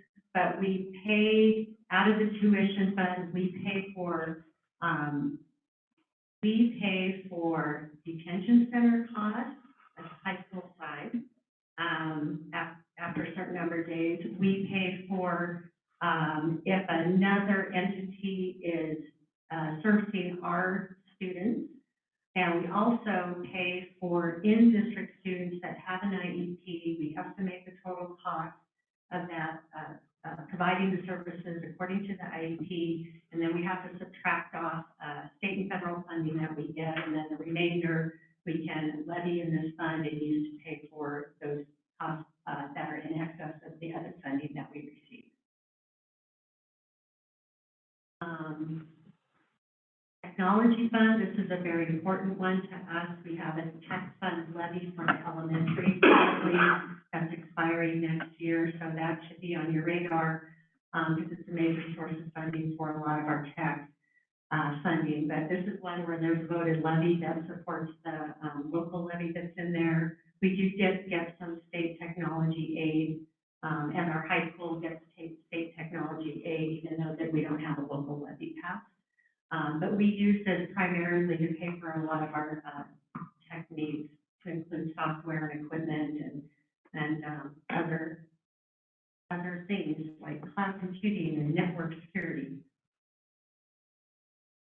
The debt service fund is one that, last time we passed bond issue, we get voter approval to support building projects, and we use the proceeds from the bond sale goes into a building fund and that's where we spend to construct the building or do whatever, we sold bonds for and the voters approved.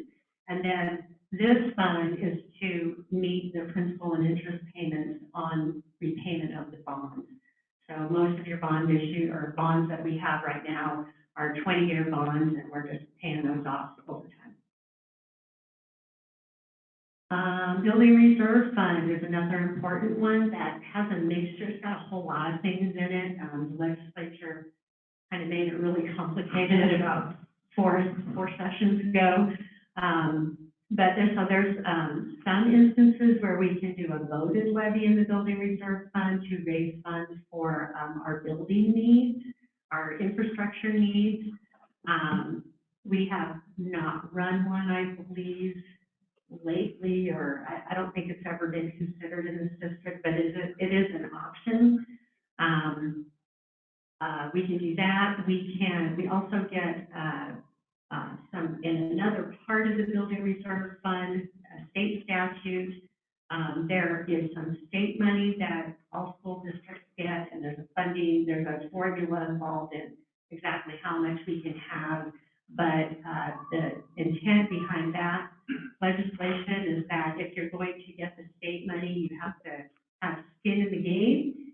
Got that phrase from Lou Jones.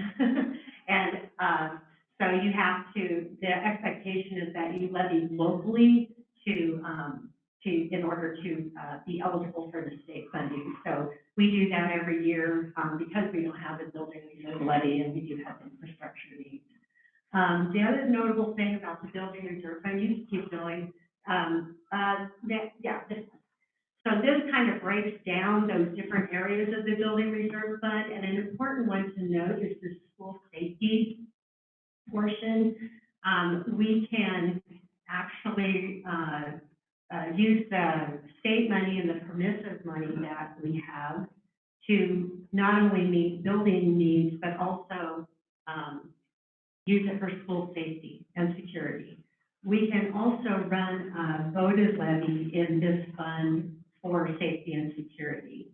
So that's another option in front of you if you want to maybe pay for your SROs and your counselors and things like that out of somewhere outside the general fund. You could run a levy in this fund and pay for it out of there.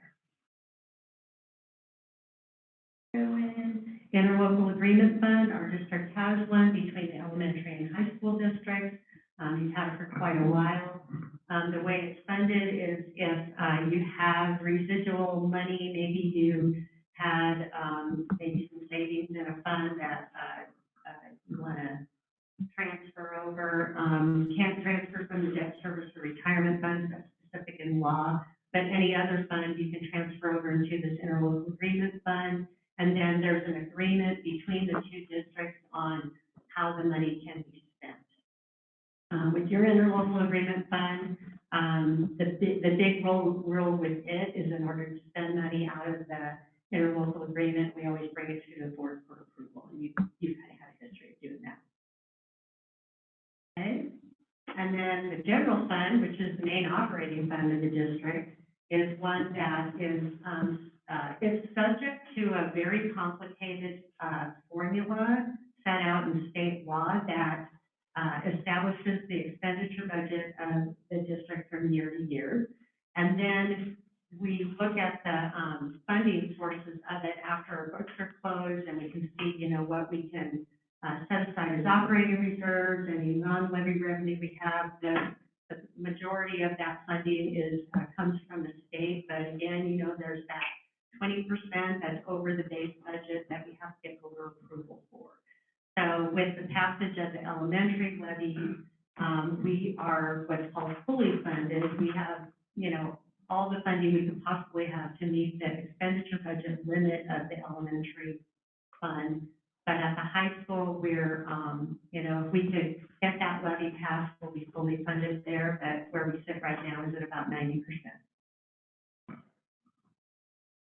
Okay, and the really, really exciting part yet to come. So I'm going to go over coding. We deal with a ton of codes in the business office and in conjunction with the Office of Public Instruction and with the state. And I'm going to focus on the expenditure code because that's what you're seeing on those warrant reports that you review. But we also have special codes for cash accounts, liability accounts, fund accounts, revenue accounts, and then the expenditure accounts. So there's a whole lot of codes and meaning behind that. If you've been in this job for as long as I have, you can, rattle them off. And, but at any rate, the source of the structure and the logic behind the numbers of these codes come from the National Center of Education Statistics, and that's the SET. OPI then develops their chart of accounts so that when they get data from the school district, they can then do an annual report that goes to the Fed. So they're very similar, but I will tell you at the school district level, just for management purposes, our codes are even more complex because we're trying to track a whole lot of things like block grants and, certain classes and different projects. And so I would show you the chart of accounts, but it's like this huge Excel spreadsheet with several tabs, and you'll see why with just the expenditures. So here's what you're looking at, right? This is your 16-digit code. It's actually 16 digits up to here, I believe, and then you have the 3 digits that are called an object code or an account code. But this is what each of those codes mean, and I think on your report you see them all in one big string. So the first 3 digits is the fund that it's getting paid out of. The second 2 are the location, and this probably has always been something that a AA or an A-size district has used this code for management purposes so they can keep track of expenditures per school. But the smaller schools didn't really use this. But in the past, I'd say maybe 8 years, the Every Student Succeed Act at the federal level is now requiring all school districts nationwide to report their expenditures by school code, location, building. So when that happened, everybody's chart of accounts just multiplied by leaps and bounds, and that's why our expenditure codes are so extensive. Then we just have these different components, and I'm going to explain what each of those are. So starting out with the fund code, it's a 3-digit code. It defines the school structure. So with us, we have an elementary legal entity and we have a high school legal entity because our boundaries are different between the two. Our high school includes all those feeder districts that come in, so our boundary is way bigger than our elementary boundary. So we have basically 2 sets of books that we maintain, but we have to combine them together when we have an audit done. So it gets kind of confusing. This third one is Special Education Cooperative. We run our own special ed program, so we don't use those codes, but there are smaller districts around the state that pool their money together and they form a Special Education Cooperative, which is actually a separate legal entity in the state, and they get state funding too. So they have to use that code. So the first digit identifies the school structure, and then the last two digits identify the fund, which is on the next slide. And so those two digits that you see would designate that fund. So if you're looking at a code that starts out with a 101, that means elementary general fund. Or if it's 110, it means elementary transportation fund. A big one I'd like to concentrate, or at least call your attention to, is the student activities fund. So if it's a 184, it's elementary student activities fund, and that accounts for all of our separate accounts where they're fundraising and to pay for, their activities, their clubs, their sports, non-sports activities, that type of thing, okay? So 184 is elementary, 284 is high school. Anyway, then you can apply that to just all of those. So first three digits is the fund. Second two digits is what we call the location code. And again, we do it not only for management purposes, but also because federal requirements require us to do that. The next set of codes, the next three digits, identify the program. So if it starts with a 1, you're usually going to see a 100. But that just means we're accounting for something that's a regular program as opposed to the next level, which is 2. Special education is 280. So if you see that, you'll know it's a special education expenditure. You might see, I'm trying to think of another 200 level code, but 280 is special education. That was a really important one because when we report that to the Office of Public Instruction, they turn around and use everything that we code to 280 so that we demonstrate two things. There's a match for state special education funding in the general fund. Okay, so they look at the level of expenditures that we make because we have to spend locally $1 for every $3 of state money that we get. So the OPI is very interested in, those codes, and we make darn sure that we put the right codes in there so that, because if you don't meet that match, then you're reverting money back to the state for your special ed program, and we need every dime. The other one is maintenance of effort, and that is a requirement for our federal IDEA Part B grant. And so we have to maintain expenditures from year to year, and that's this code. These expenditures to this code are also tracked by the Office of Public Instruction to make sure that we maintain effort from year to year. So just a little thing about how important those particular codes are. Okay. Function code just gives us the level of the function being supported in the district. The 1,000 level ones are instruction, the 2,000 levels are support services such as counseling, library, your administrative, the board expenditures are all at the 2,000 level, maintenance is 2,600. Those are my office, the business office, all your support services for the instruction. Dropping down to 4,000, if you've got some major facilities expenditures going on, you would code it to there. Our debt service payments start with that 5,000. So that's that section of the expenditure string. And then, I did this backwards. I did this wrong, but this is the project. No, go ahead. The project reporter code is a 4-digit code, and I was going to put some examples, but a project reporter code is just to track for a particular project, and the OPI asked us to assign a project reporter code in particular with our federal grants. So when we report to them, it helps them to because we get a lot of different pots of money just within title in the consolidated application. So we have to use that field to keep those separate.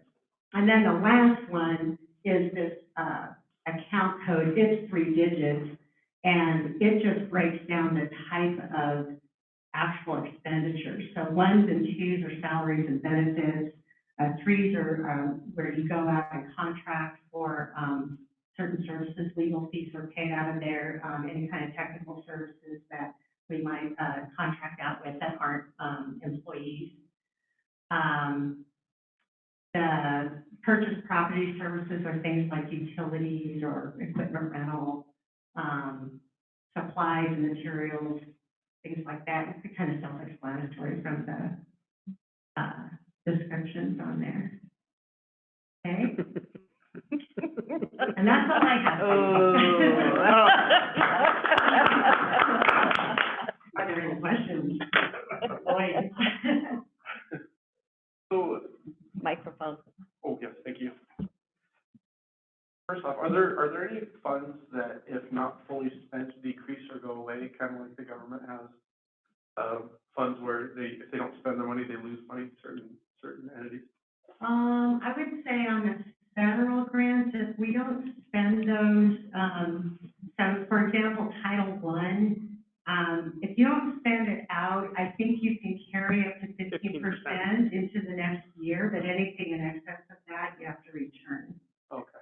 But I think and during COVID, they allowed full carryover on all the title funds, but now they've gone back to their old rules. Okay. And then the other question I had was, what accounts do we have that are considered not public, that are private accounts that we could pay for a levy of?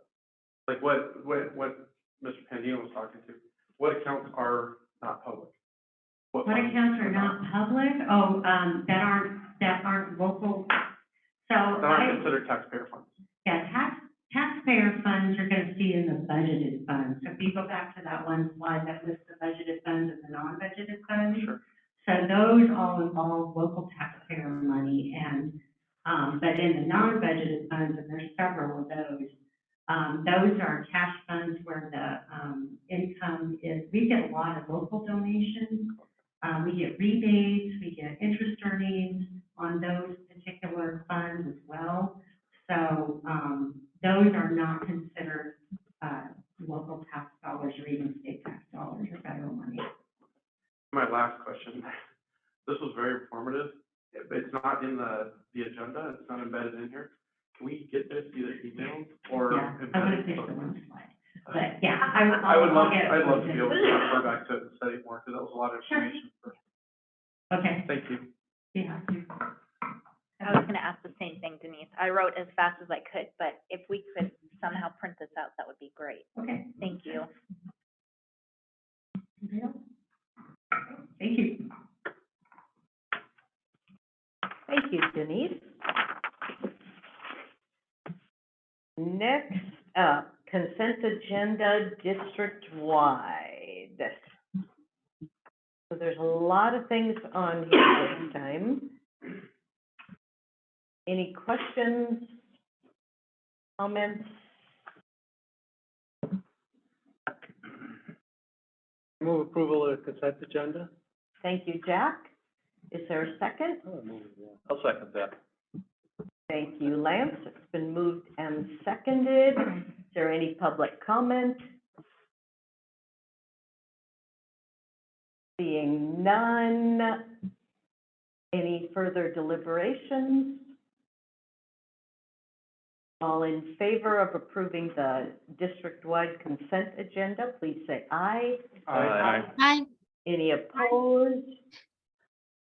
Thank you, Jennifer. The delay Motion kills passed me.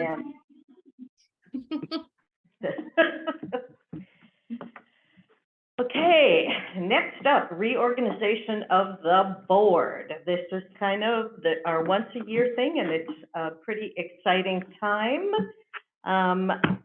Before we do any of the reorganization, we have to make room for the reorganization. So we have some outgoing trustees, and excuse me if I'm wincing, but I've been gardening and my back is killing me.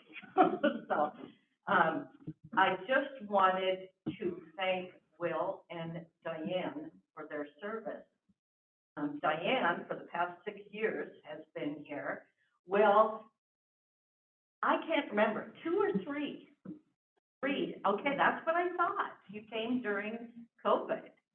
Yeah, And I so appreciate your insightful questions and comments and your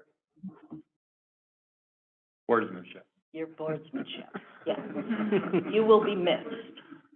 Thank you, Sue. Thank you, Will. And can they keep their name tags? Oh. So you can take your name tag and you are dismissed. And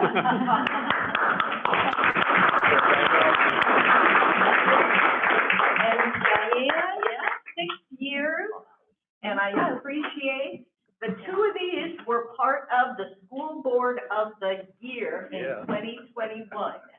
And, you know, we collaborated and worked well together, so I'll go take my seat. And you are dismissed.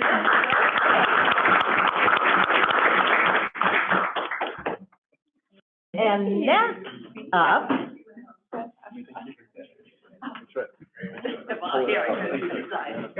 We have new trustees. Do you have their names?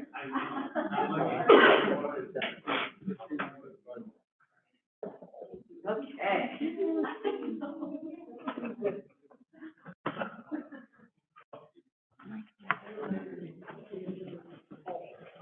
What's that? You're a public meeting. Oh.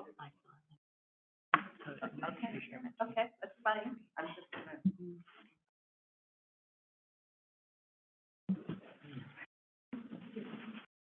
And we have two new trustees. We have Krista Bowles representing the West Valley area.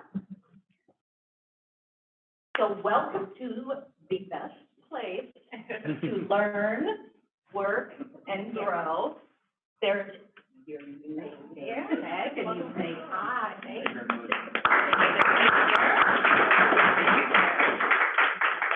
And next we have Jennifer Merriman. So there's your new name tag. Welcome.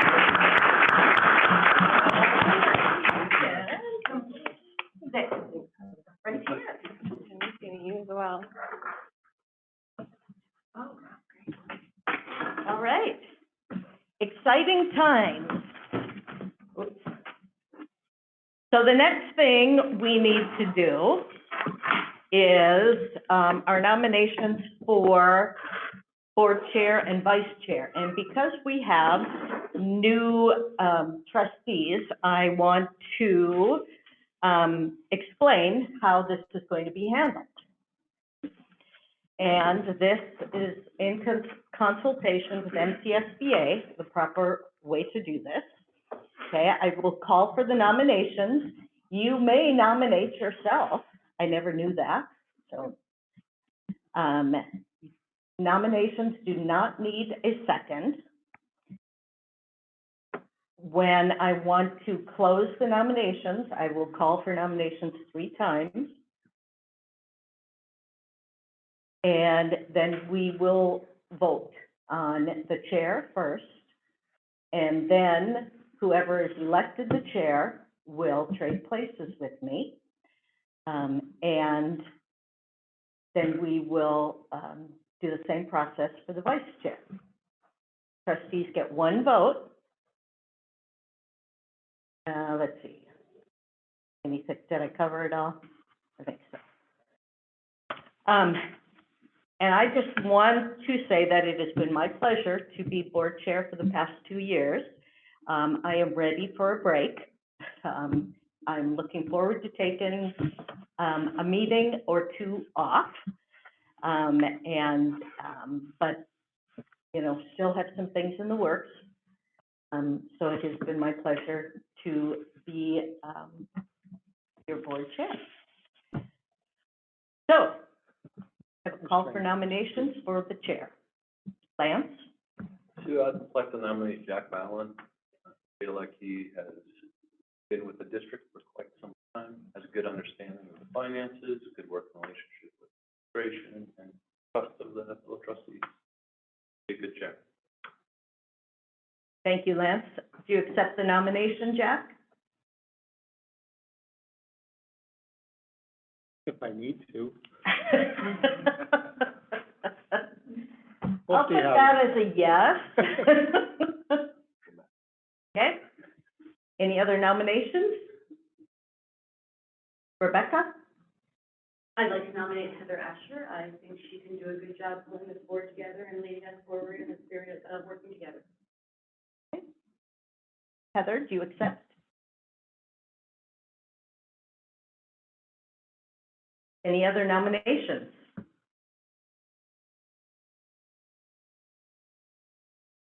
Any other nominations? Two. 3 times. Any other nominations? I know, they said that's important. Robert's Rules of Order. It is, exactly. Okay. Seeing none, we have 2 nominations. Jack Fallon and Heather Asher. Either of you want to say anything? Whatever happens, happens. Okay. So everybody gets 1 vote. Heather, did you want to speak? Oh, you can, if you want. What? I didn't know if Micah said we weren't supposed to. Okay, okay. Well, I didn't want to speak if we weren't supposed to be speaking. Oh, you can say something. I'm kind of going with Jack, of whatever happens, happens, but I appreciate the nomination. I know I've only been on the board for 2 years, and I do have a lot of learning to do, but I want all of us to have a voice on this board. I want us to come together as one board and not have this contention between all of us. And I really look forward to growing with every one of you. And I'm hoping that I have the opportunity to be your board chair and have your support to help guide me through this.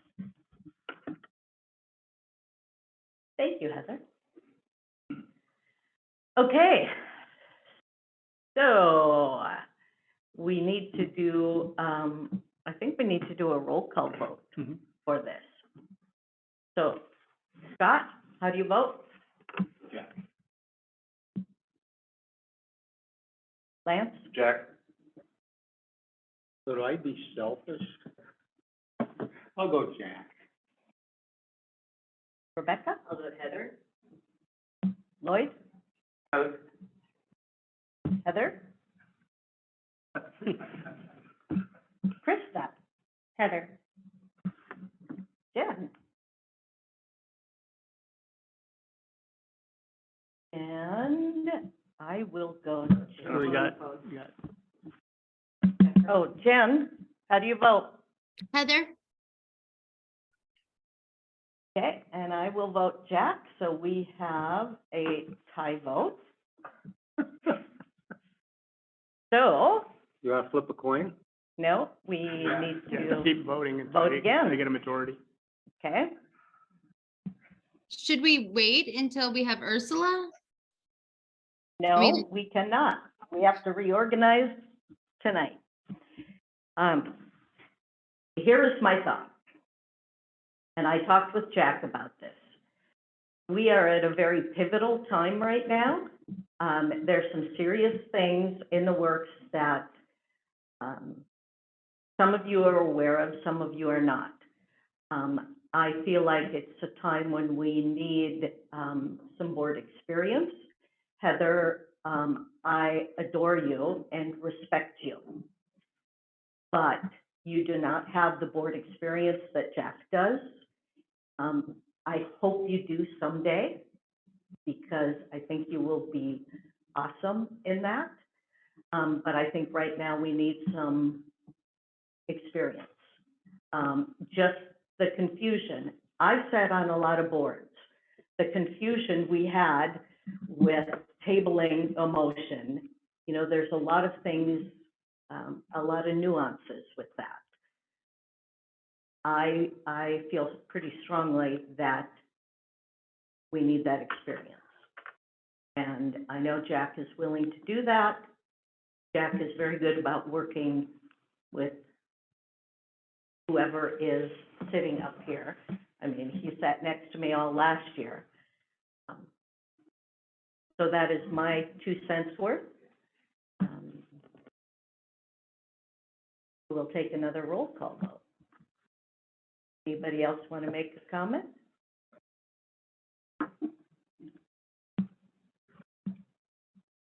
Hey, I would like to make a comment. Okay, I would just like to say that Heather, for me, Heather comes to every meeting like super prepared. And while Jack has lots of knowledge, he also seems to have a lot of things. So maybe he doesn't have as much time as Heather does. I think that Heather is probably the better choice for this. And yeah, I just think that she puts in the time more than anybody that I've ever seen. And I know I've only been on this board for a year, but I've also been on a lot of boards, and I recognize the amount of time that she puts in.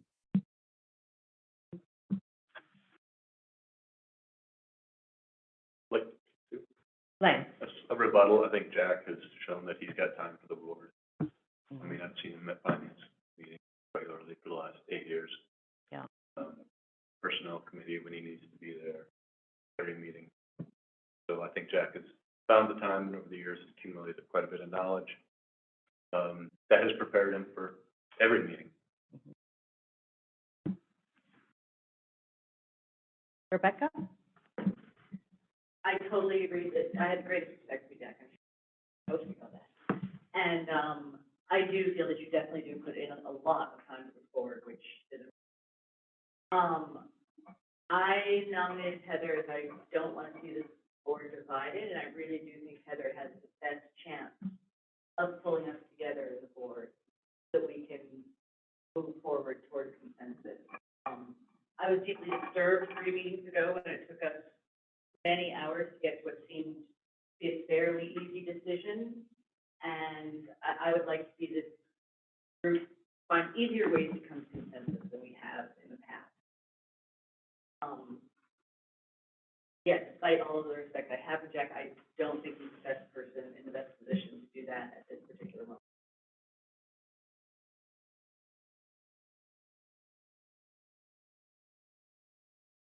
Others?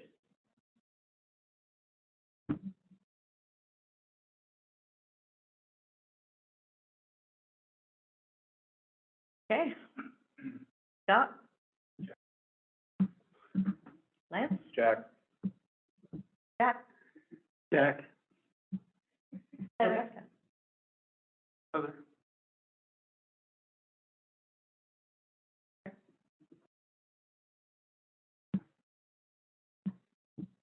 Jennifer? Heather? And I vote Jack.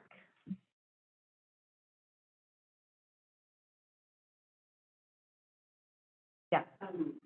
You were explaining the order of operations. Are we required to elect the co-chair before we? By policy, yep. Yeah. By policy, yes. Yep. Yeah.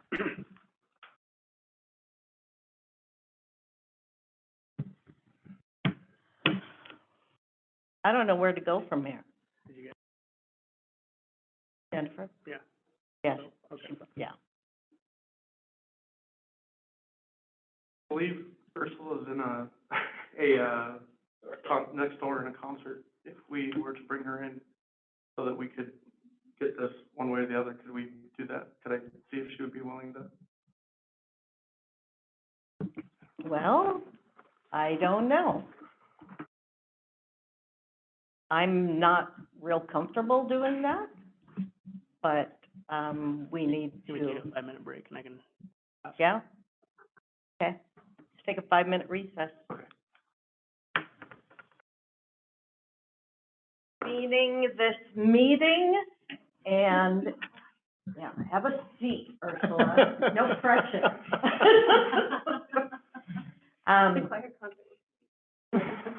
was the I concert? bet. So good. I cried. Okay, so we are in the middle of, voting for board chair. And I think because you haven't, heard the entire conversation, we will, restate our comments. And the vote is tie vote, 5 for Jack, 5 for Heather. Okay? So Should you let Ursula know who the 5 are for each person? Or should we just? Do a new vote? we're gonna do a completely new Well, vote. no, that way you're No. gonna explain the previous roll, how the previous votes went. Just so Ursula knows who's voting for who. I have it. To who voted which way? Yeah. Well, I think, why is that necessary? yeah, I think we'll just start fresh. And my, comment and why I am supporting Jack as chair is I feel like we are at a very pivotal moment on our school board with a lot of things moving forward. We have an interim superintendent. I feel like we need somebody with the board experience. Heather, who I know has put in a ton of time, and I like the things that you have been doing, Heather, but you've been 2 years on the board only, and this is the only board you've been on. And I think there's a lot of complicated issues that the experience comes in handy. I mean, even tonight was a good example of amending a motion, tabling a motion, that I feel the experience that Jack brings to the board is crucial at this time. Anybody else?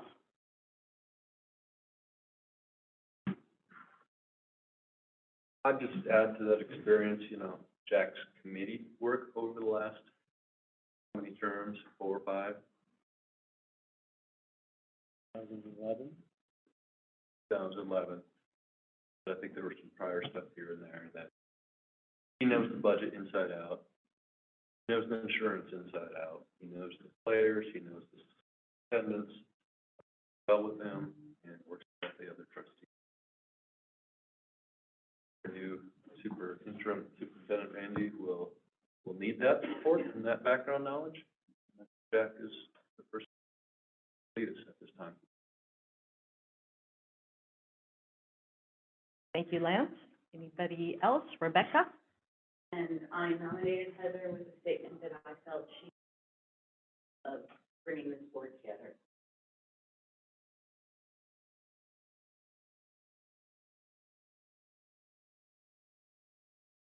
Anyone else? Ready to, not gonna ask you first, but are you ready to make a vote? Okay, Should I say something? Did everybody say something before? No. not everybody, no, just the ones you just heard from. I did. I talked Oh, about. Jennifer, yeah. Yep, I talked about Go how ahead. I felt like Heather's really put in the work and the time and can really kind of unite all of us. I really appreciate Jack. I think he has a wealth of knowledge, and but I also really think that maybe it's time for, just some new energy.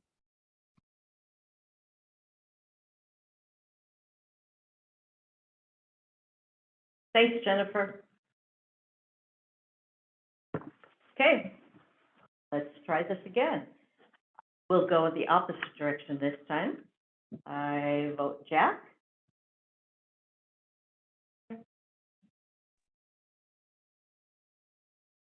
Heather.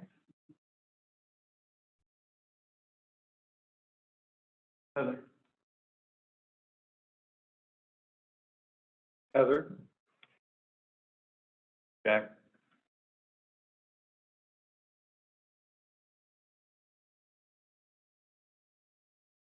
Jennifer. And Jennifer? Heather? Okay.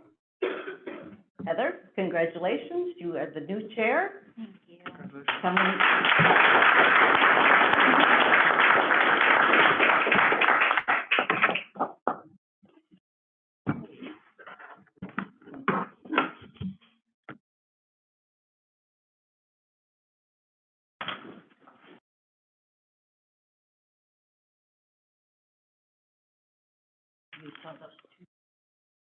Thank you, Sue.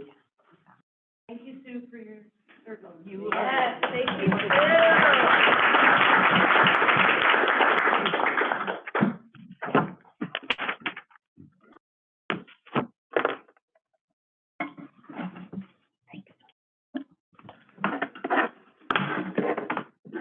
Thank you guys for trusting me with this. Okay, now we're gonna call for nominations and the election of the board vice chair. Heather, I would like to nominate Scott.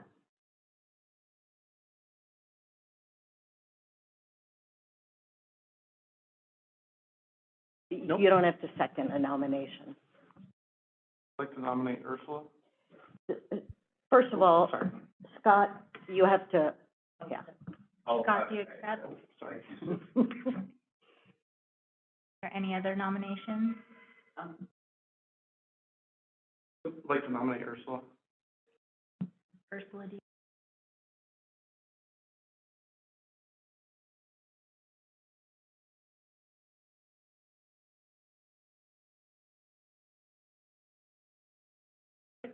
Okay. Allowed to make a nomination? Mm-hmm. I'd like to nominate Jack. Jack, do you accept? Yes. Are there any other nominations?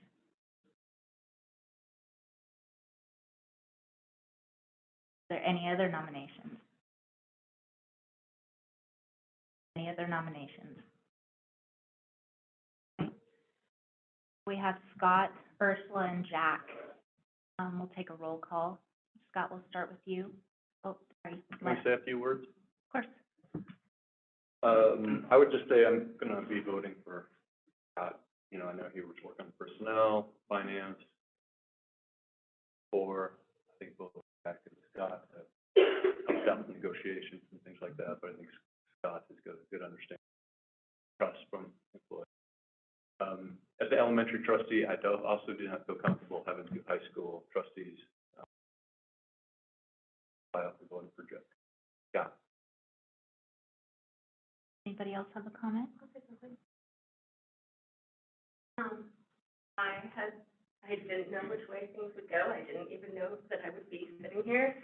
But, I also think that the combination of Scott and Heather would really be very helpful to the idea of uniting the board. We would have a elementary and a high school trustee. I believe that Heather will put a lot of effort into reaching out to the community. I know that Scott knows a lot of the staff. I feel like it covers all of the bases. I feel like it is a strong partnership that hopefully allows everyone to feel represented. Not that I don't appreciate being nominated. I'm very honored to be nominated.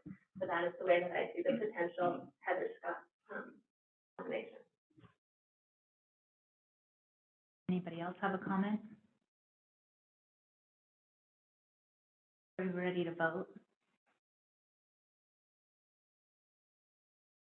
How do you vote?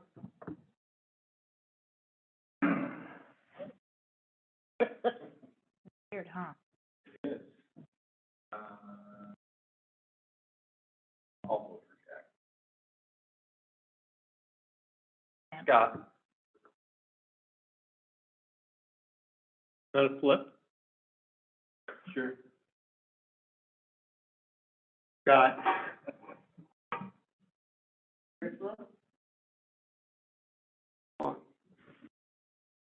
Scott? Jack.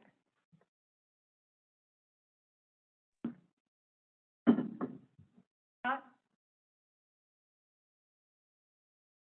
I was gonna vote for Jack. Jennifer, how do you vote? Ursula?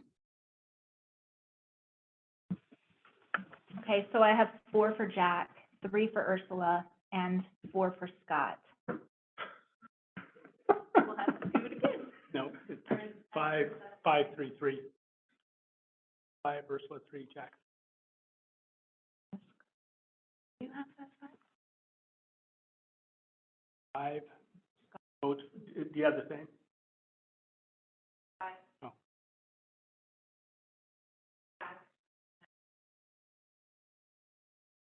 There's one missing. I have 11 votes. I had 5 for Jack. Lance, Jack.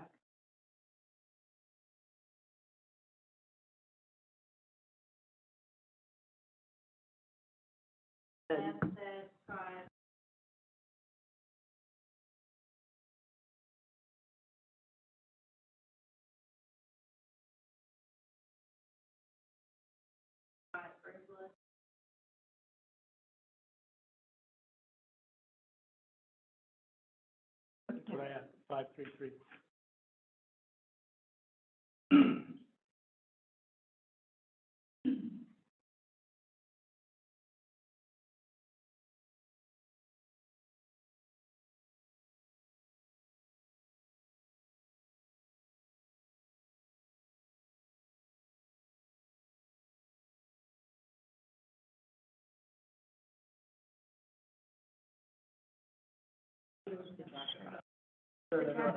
Yep. So congratulations, Scott, you're your new vice chair. Can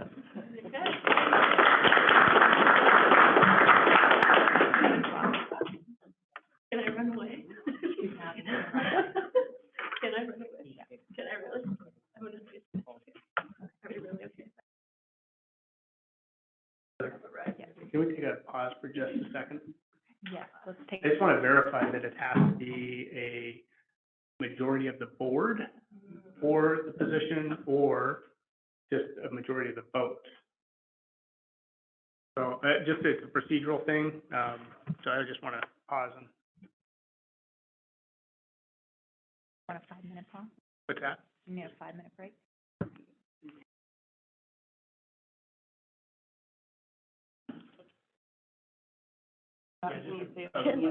We'll take a 5-minute break. I think we just re-vote and save us from making a phone call.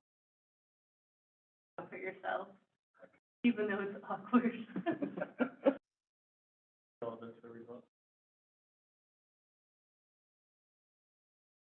Yeah.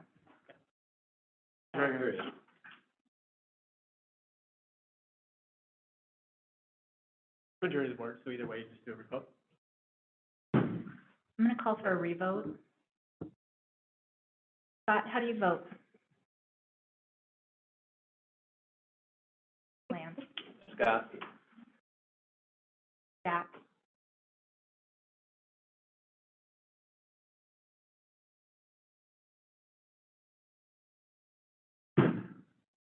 Jack.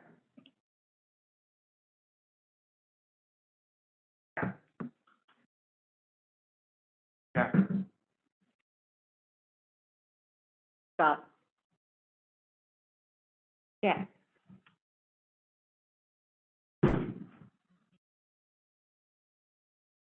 Scott? I vote Jack. Jennifer, how do you vote? So did we take Ursula out of this? You don't have to.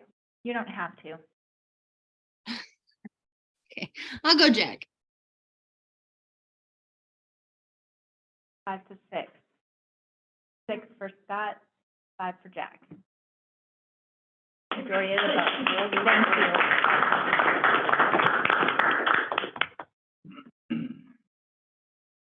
Like to move seats or stay there? Let's do it. It's ceremonious.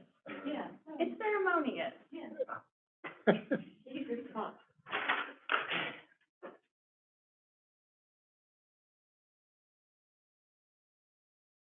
Other than the clerk.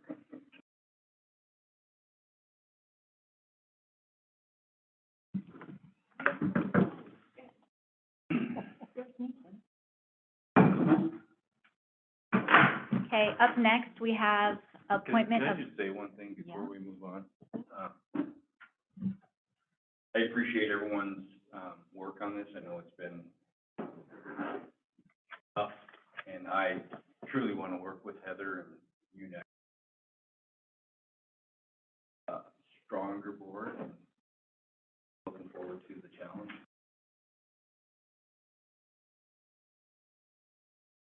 record.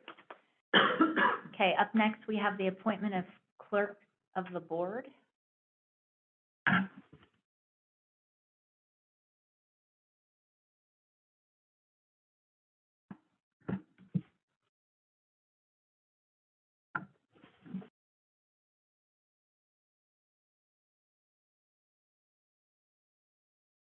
Would anybody like to make a motion? I move to approve Denise Williams as clerk of the KPS Board of Trustees for the 2023-2024 school year. And I'll second that. thank you, Sue. Is there any discussion? None. Moved and seconded. Is there any public comment?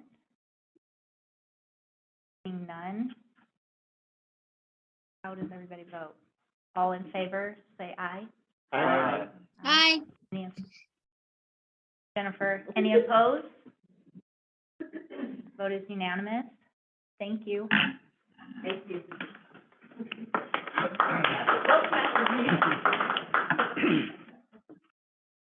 Okay, up next, we have approval of the board meeting dates for the 2023-2024 school year.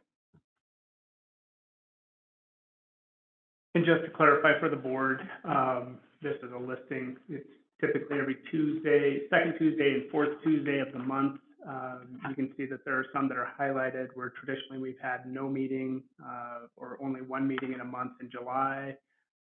We always give the option for the board to decide in a meeting prior whether or not they want to cancel the board meeting for spring break, the board meeting around the holiday break, and Thanksgiving break. So you guys have the option to do that, but these are generally the meetings that you're approving for the following year.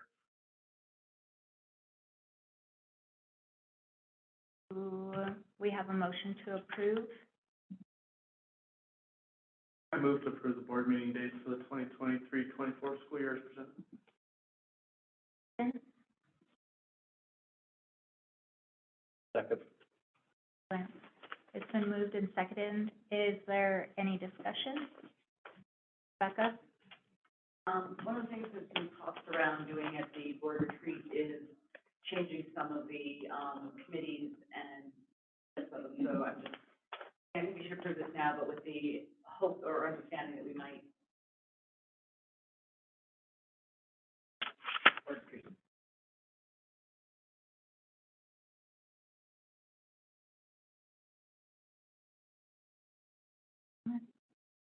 Any public comment? None. How does everybody vote? All in favor, say aye. Jennifer? Hi. Any opposed? Okay. Vote was unanimous.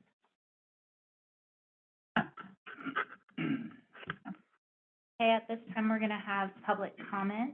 At this time, this is the time for public comment to comment on matters that are not on the main agenda. Members of the audience are encouraged to briefly address the trustees on an issue that is not on the agenda. The chair of the board will seek comments from the audience on significant items as they occur. Public matters do not include any pending legal matters, private personnel issues, or private student issues. Please do not attempt to address such issues at this time, or you will be ruled out of order. Please note that individuals will be given 3 minutes for public comment. Your time may be shortened. Do we have any public comment?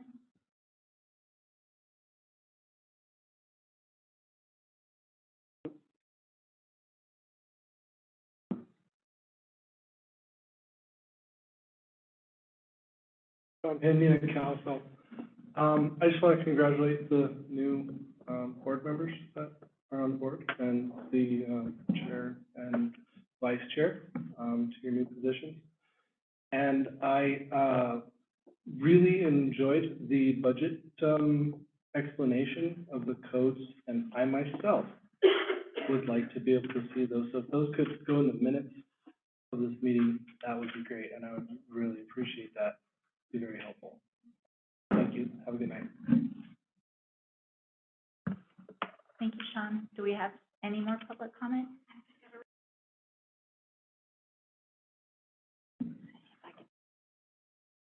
Sarah Cole, Director of Special Services, and live in Lakeside. I just wanted to also echo Sean's comments on thanking the board members who are leaving us tonight, and congratulating Randy and the new board members in their new position. But most of all, I'll have tons of probably time to shine some love on Micah. We make jokes or lame duck jokes, but in all reality, I watched Micah as an assistant principal, a principal, a superintendent, and I'm just in awe at how he leads with grace and compassion, always from an ethical standpoint and always to do right by kids and families. And so I'm grateful for you. I'm going to take every opportunity to say that, and I appreciate you.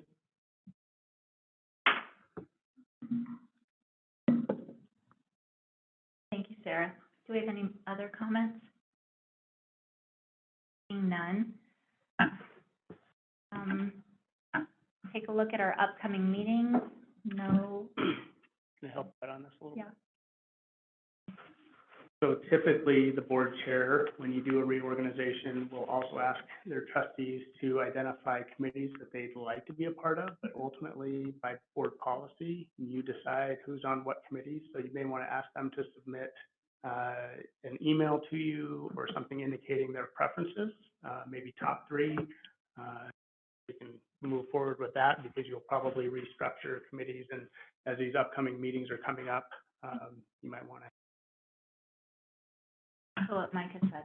So if you guys could send me an email of preferences of committees you'd like to sit on, probably committees you would be interested in learning more about, send them to me, and then we will just and organize our subcommittees.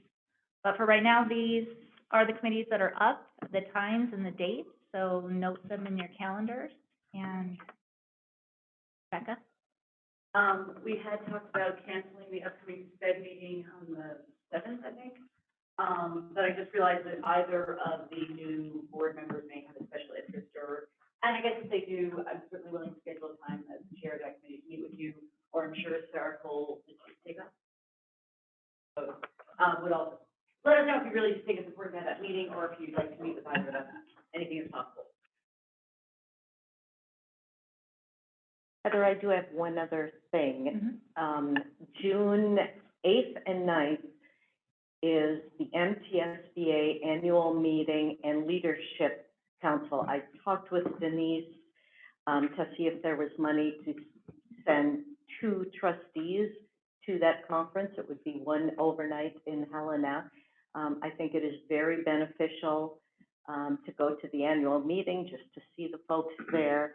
And, you know, you would need to get registered, and I think maybe Sherry could get you registered, but there's 2, you know, we could send 2 people to that conference or, you know, annual meeting.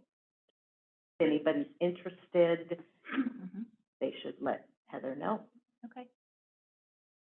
If anybody would be interested in going to that, maybe send me an email in the next couple days, and we'll figure out who would like to go and represent California. Yeah, and I'm already going as a Okay. board member, so.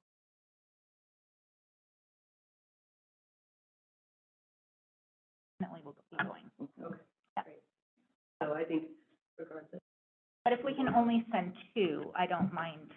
Sue, you are already going. I wouldn't mind. I'm already going, so, yeah. Right, but I would go as The well, director. so if 2 others wanted to join us as well, we Well, can set that up. one other, Well, to be paid for out of yeah, pool. yeah, you and one other person. You don't have to pay for me. I think she's saying she'd pay for Yeah. herself. I thought, If 2 other people that way wanted to go. we could bring 2 more Okay. people with us. But reach out and let us know if anybody would be interested. It's the 8th, starting at 3:00 in the afternoon is the annual meeting. And then all day on the 9th, which is the leadership symposium, which is from 9 to 3.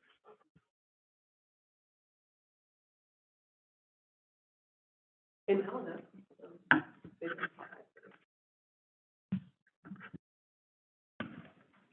Okay, Would anybody like to make a motion to adjourn the meeting? Is there a second? Second. Been moved and seconded. All in favor? Aye. Jennifer moved. So we do have a Aye. position on this board to celebrate the very first, Thank motion you, made by the Jennifer. board.